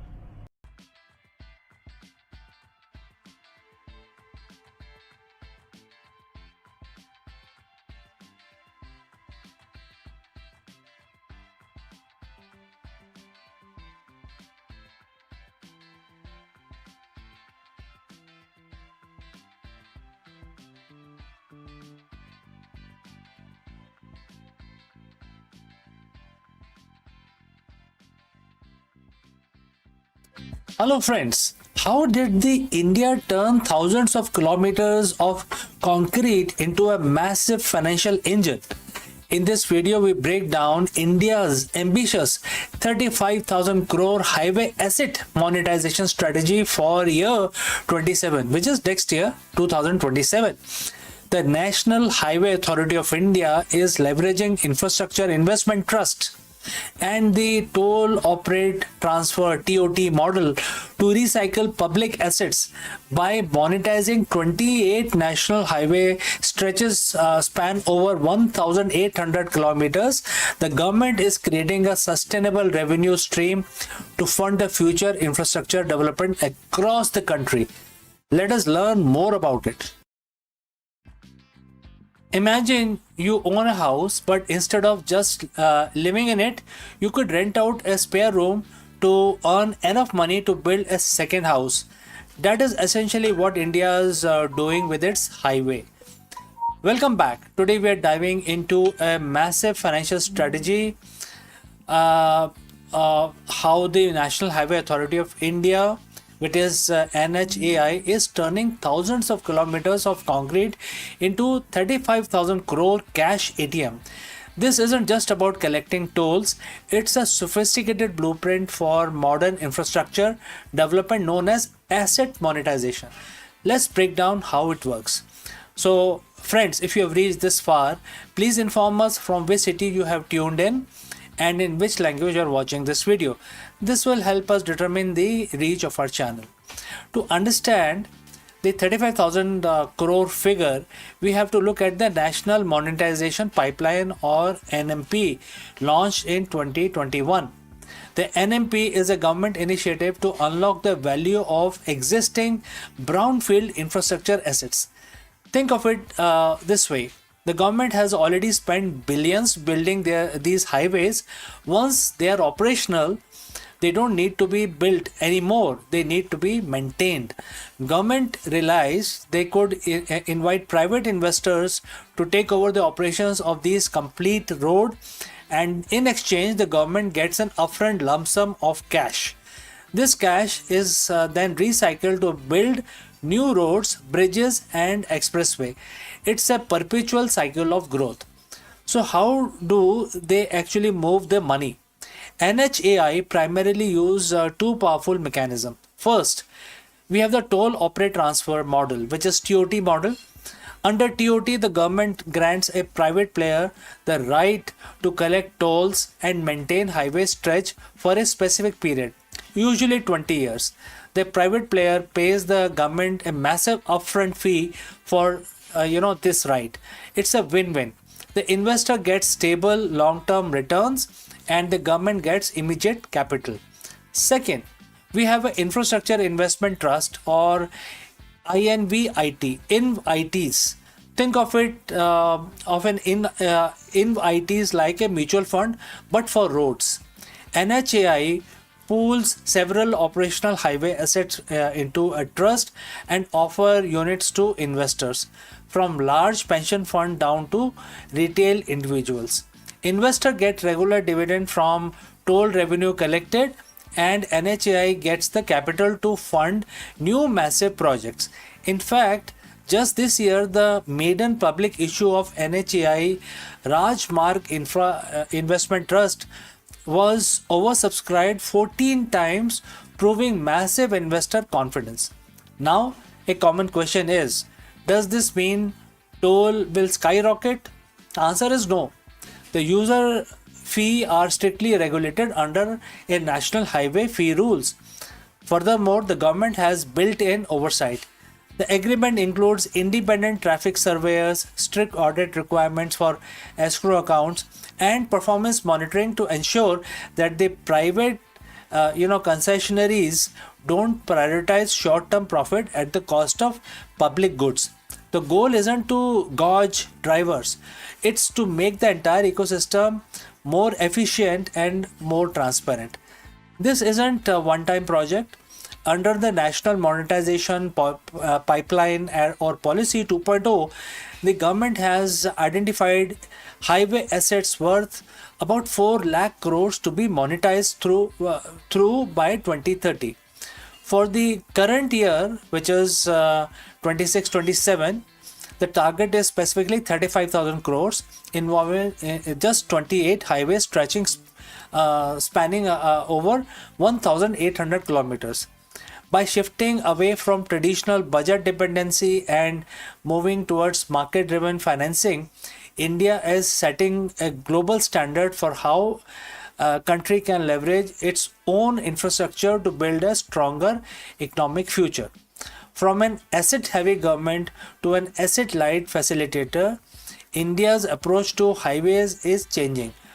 So, what do you think, friends? Is this the right way to fund our nation's growth? Drop your thoughts in the comments below, and don't forget to like and subscribe and hit the bell icon for more deep dives into Indian economy. Thanks for watching. Thanks for joining live. I will catch you again in the next one. But before I leave, a word about our affiliate partner. Stop settling for a good enough video. If your built-in laptop camera looks like a grainy mess, it is time for an upgrade. Want to instantly level up your video presence? I like to present the Lenovo Performance FHD webcam. This is a game changer for your desktop setup. Technically, this is packed. It has a very sensitive RGB sensor, very crisp photographs it takes. Also comes with 2 microphones on board, which helps you to record very clear voice in stereophonic format. And these microphones are very sensitive. You can actually move away from the camera up to 2 meters and these microphones will pick up your voice without any problem. This is a very strong piece. This is very sturdy. Comes with tripod ready. Comes with a very long leash, so it gives you a lot of flexibility to place the webcam wherever you want to keep in your studio. And also it has a swivel base, which is also very handy. So if you want to basically level up your game and you want to pick up this camera at a discount, please click on the link here or scan the QR code. Now,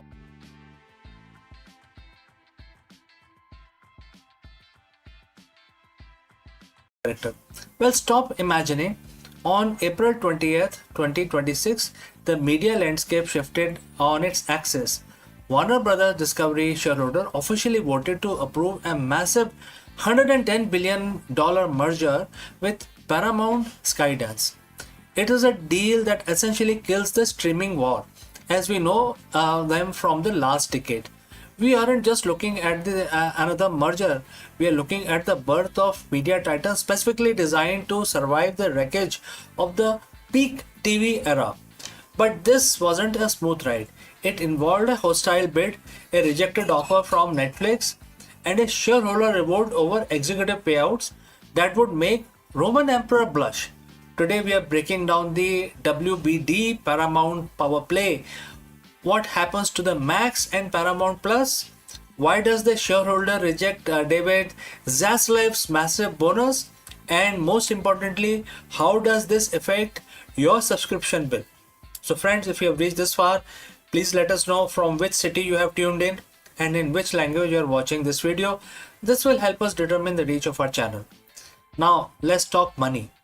Paramount Skydance, led by David Allison, is acquiring 100% of the Warner Brothers Discovery. The price tag, what is this price tag? It is $31 per share in cash. When you factor this WBD significant debt, the total enterprise value hit a staggering $111 billion. This wasn't WBD's first choice. Earlier this year, Netflix actually tried to swoop in 72 billion bid for just the studio and the streaming assets. But Paramount went for the all or nothing strategy. They didn't just want the movies, they wanted the cable network, the news, and the sports. By February 27th, Netflix blinked. They cited capital discipline and walked away. Paramount, backed by Ellison family, which is, of course, you know Ellison, right? The Larry Ellison family. Larry Ellison is the founder of Oracle, also very famous entrepreneur, globally known. And Redbird Capital. They both stepped up with the cash.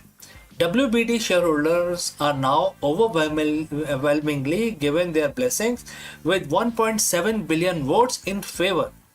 However, the deal isn't closed yet. It's expected to finalize in Q3 of 2026, pending some very intense regulatory scrutiny. So what does this mean? It's all about synergy. The goal here is to create a next generation media company. Think about the intellectual property, which is IP library, they now control together as one entity. We're talking about DC Universe meeting Mission Impossible, right? The Game of Thrones alongside Star Trek, SpongeBob, SquarePants, Sesame Street under one banner. But the biggest change for us as a consumer, the super streamer, managed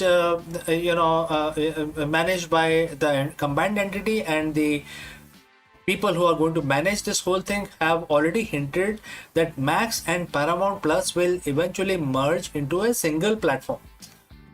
For the companies, this saves billions, specifically 6 billion annually by this change. Alright, so they no longer have to pay for the two separate tech stacks, two marketing departments, or two set of overhead. For the viewer, it means one app to rule, to view all of them, to rule all of them. But it also means less competition, which historically lead to, you guessed it, price hike. So if there is no competition, they have consolidated the market. They are free to put any price tag, whatever they want, right? There is no pressure from the market. So if there is one thing that keeps the lights on the old media, it's the live sports. And this merger creates an absolute juggernaut. Combined, WBD and Paramount now holds the right to the NFL via CBS, NCAA March Madness, NHL and MLB championship leagues, the Olympic internationally, and the PGA tours and UFC. In a world where Amazon and Apple are trying to buy their way into sports, this combined entity becomes the must-have partner for every major league. They have the broadcast reach of CBS for the big games and streaming flexibility of Max for everything else. This is their shield against Netflix, which has only recently started dipping in its toes into live events. Now, let's get to the spicy part. While the shareholder loved the deal, they hate the exit packages. WBD CEO David Zaslav, a man often criticized for his aggressive cost-cutting and vaulting of completed films, was lined up for a golden parachute worth $850 million as an exit for himself. At the special meeting on April 23rd, shareholder voted forcefully against these executive payouts. 1.4 billion votes were casted against the compensation packages. Now, here is the kicker. The vote is non-binding. Technically, board can still pay him, but the message is clear. Hollywood creators and investors alike are tired of seeing massive executive bonuses while the industry suffers through layoffs and budget cuts. Even Hollywood legends like Denis Villeneuve and David Fincher signed an open letter opposing the consolidation, fearing it will lead to fewer choices and less creative freedom. So, is the deal done? Not quite. The US Department of Justice and the UK regulatory bodies are currently looking at this with a magnifying glass. Senators like Elizabeth Warren have already called it an antitrust disaster that threatens to raise prices for American families. If the deal doesn't close by September 30th, a ticking fee, kick in Paramount will have to pay WBD shareholders an extra 25 cents per share every quarter. It's a massive incentive to get across the finish line fast. The streaming war started as a race to see who could spend most money to get the most subscribers. This merger proves that the race is over. The new game is now known as survival. By joining forces, WBD and Paramount aren't trying to win the war, they're trying to make sure they are the last ones standing. So, what do you think, friends? Is this a super streamer you have been waiting for, or are we just watching the slow death of a variety in Hollywood? Let me know in the comments below. And don't forget to hit that subscribe button to stay updated on the most massive media mergers of our lifetime. And I will see you again in the next one. Before I go, a word about our affiliate partner. Stop settling for a good enough video. If your built-in laptop camera looks like a grainy mess, it is time for an upgrade. Want to instantly level up your video presence? I like to present the Lenovo Performance FHD webcam. This is a game changer for your desktop setup. Technically, this is packed. It has a very sensitive RGB sensor, very crisp photographs it takes. Also comes with two microphones on board, which helps you to record very clear voice in stereophonic format. And these microphones are very sensitive. You can actually move away from the camera up to 2 meters and these microphones will pick up your voice without any problem. This is a very strong piece. This is very sturdy. Comes with tripod ready. Comes with a very long leash, so it gives you a lot of flexibility to place the webcam wherever you want to keep in your studio. And also it has a swivel base, which is also very handy. So if you want to basically level up your game and you want to pick up this camera at a discount, please click on the link here or scan the QR code. Now let's get back to our video. नमस्कार दोस्तों, आप सबका स्वागत है। और हर रोज की तरह हम अपना दिन शुरू करेंगे भगवान की पूजा करके। तो आज तो शुक्रवार है, आज का दिन देवी जी के लिए समर्पित है, माँ लक्ष्मी के लिए। तो आज हम अपना दिन शुरू करेंगे लक्ष्मी जी की पूजा करके। एज ऑलवेज मैंने एक काउंटर लिया हुआ है, ये मुझे सहायता करता है जाप करने में। हम एक छोटे से मंत्र का 11 दफा उच्चारण करेंगे, रिसाइटेशन करेंगे। आप हमारे साथ जुड़ें और इस छोटे से मंत्र का हमारे साथ जोड़ के रिसाइटेशन करें, आपको काफी फायदा होगा। तो चलिए हाथ जोड़ लीजिए, लक्ष्मी जी का नमन कर लीजिए और मेरे साथ रिपीट करिए। 11 दफा करना है, ध्यान रहे। ओम श्री ह्रीं क्लीं श्री सिद्ध लक्ष्मी नमः। ओम श्री ह्रीं क्लीं सिद्ध लक्ष्मी नमः। ओम श्री ह्रीं क्लीं श्री सिद्ध लक्ष्मी नमः। ओम श्री ह्रीं क्लीं श्री सिद्ध लक्ष्मी नमः। ओम श्री ह्रीं क्लीं श्री सिद्ध लक्ष्मी नमः। ओम श्री ह्रीं क्लीं श्री सिद्ध लक्ष्मी नमः। ओम श्री ह्रीं क्लीं श्री सिद्ध लक्ष्मी नमः। ओम ह्रीं क्लीं श्री सिद्ध लक्ष्मी नमः। ओम श्री ह्रीं क्लीं श्री सिद्ध लक्ष्मी नमः। ओम श्री ह्रीं क्लीं श्री सिद्ध लक्ष्मी नमः। ओम श्री ह्रीं क्लीं श्री सिद्ध लक्ष्मी नमः। ओम ह्रीं क्लीं श्री सिद्ध लक्ष्मी नमः। तो इसके साथ हमारे 11 दफा रिसाइटेशन लक्ष्मी जी का जो जाप हमने किया वो संपन्न हुआ और अब हम अपना दिन शुरू कर सकते हैं। आपका भी दिन शुभ रहे। तो इसी कामना के साथ हम इस वीडियो को समाप्त करते हैं, लेकिन जल्दी ही मिलते हैं दूसरे वीडियो में। In an era where the artificial intelligence debates blur the line between mind and machine, the voice of an ancient sage still echoes with a startling clarity. I'm talking about Rishi Kapil, the father of Sankhya philosophy, who once declared that existence is woven from two eternal threads. One is Purush, that means pure consciousness, and the another is Prakriti, that means nature. 25 centuries later, his vision feels uncannily modern. So let's find out more about this philosophy.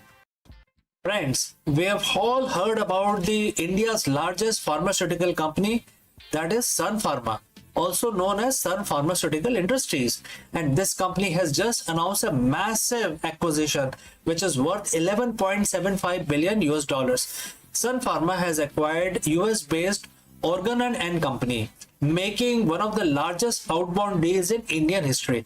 In this video, we break down why Sun Pharma is betting big on the US market and what this means for investors and the global healthcare landscape. Let's discuss this further.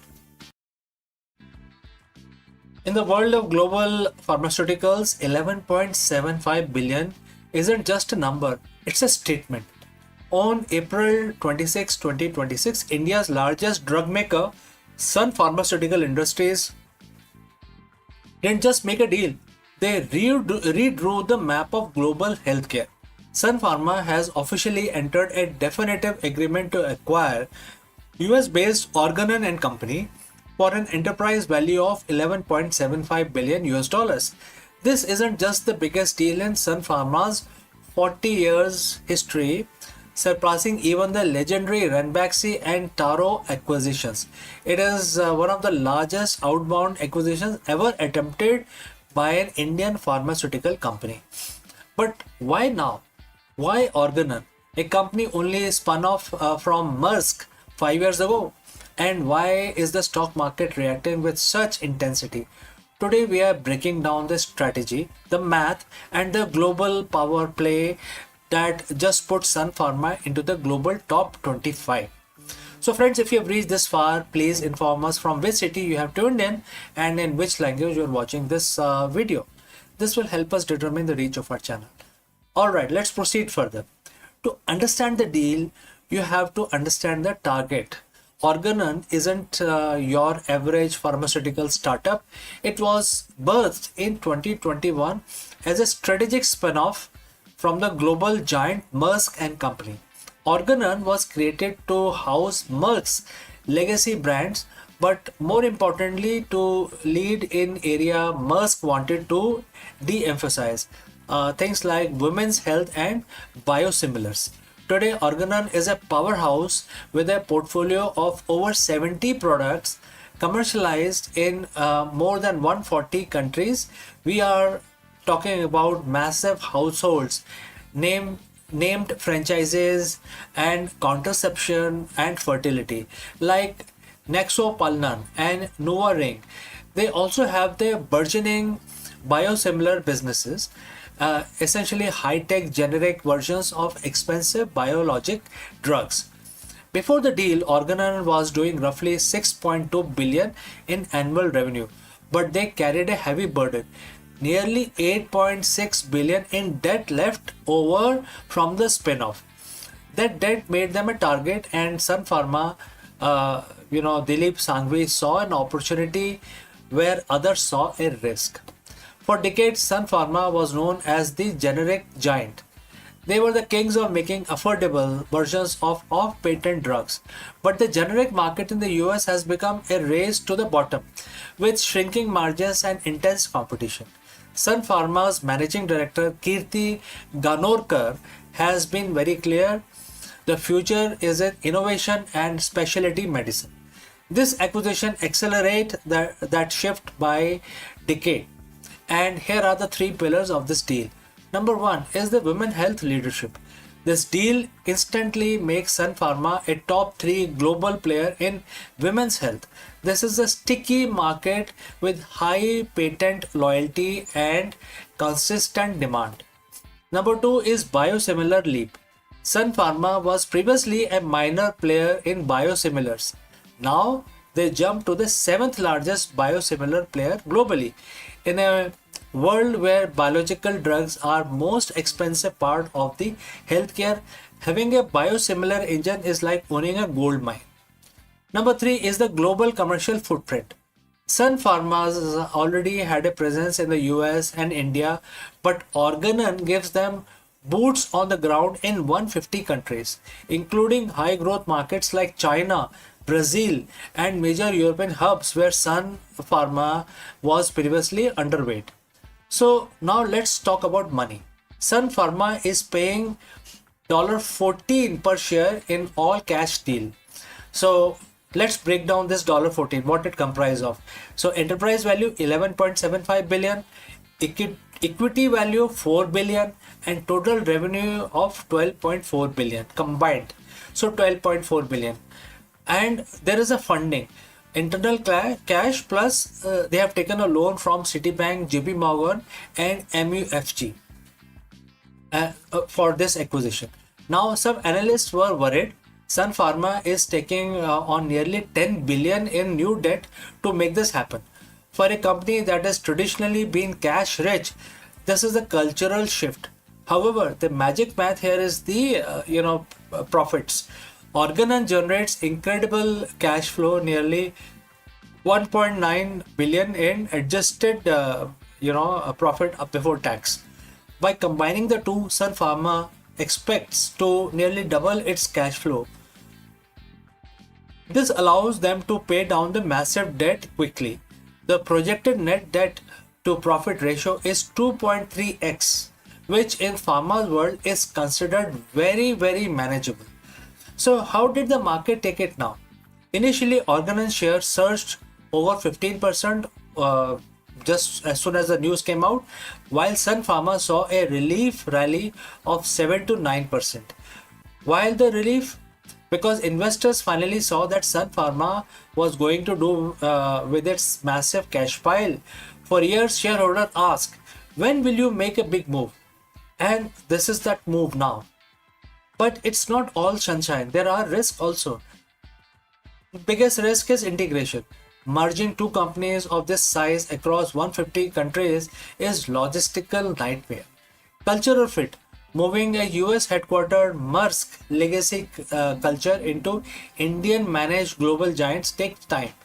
And then lastly, regulatory hurdles. The deal isn't expected to close until early 2027. That's a long time for regulators, especially in the US, EU, and China, to magnify, they take the magnifying glass to basically examine the deal. So now my final verdict is Sun Pharma's acquisition of Organon is more than just a business transaction. It is a signal that Indian pharma has outgrown its pharmacy of the world label. They are no longer just the world's manufacturer. They are becoming world's innovator and owner of the global brands. If this deal succeeds, the Sun Pharma of 2030 will look less like a generic company from Mumbai and more like a global titan like Pfizer or Novartis. So friends, what do you think? Is 11.75 billion deal a fair price for the global dominance, or has Sun Pharma bitten off more than it can chew? Let me know in the comments below. Thanks for watching, and for more deep dives into the deals that move the world, make sure to hit the subscribe button, and I will see you in the next one. Before I part ways, a word about our affiliate partner. Stop settling for a good enough video. If your built-in laptop camera looks like a grainy mess, it is time for an upgrade. Want to instantly level up your video presence? I like to present the Lenovo Performance FHD webcam. This is a game changer for your desktop setup. Technically, this is packed. It has a very sensitive RGB sensor, very crisp photographs it takes. Also comes with two microphones on board, which helps you to record very clear voice in stereophonic format. And these microphones are very sensitive. You can actually move away from the camera up to 2 meters, and these microphones will pick up your voice without any problem. This is a very strong piece. This is very sturdy. Comes with tripod ready. Comes with a very long leash, so it gives you a lot of flexibility to place the webcam wherever you want to keep in your studio. And also it has a swivel base, which is also very handy. So if you want to basically level up your game, and you want to pick up this camera at a discount, please click on the link here or scan the QR code. Now let's get back to our video.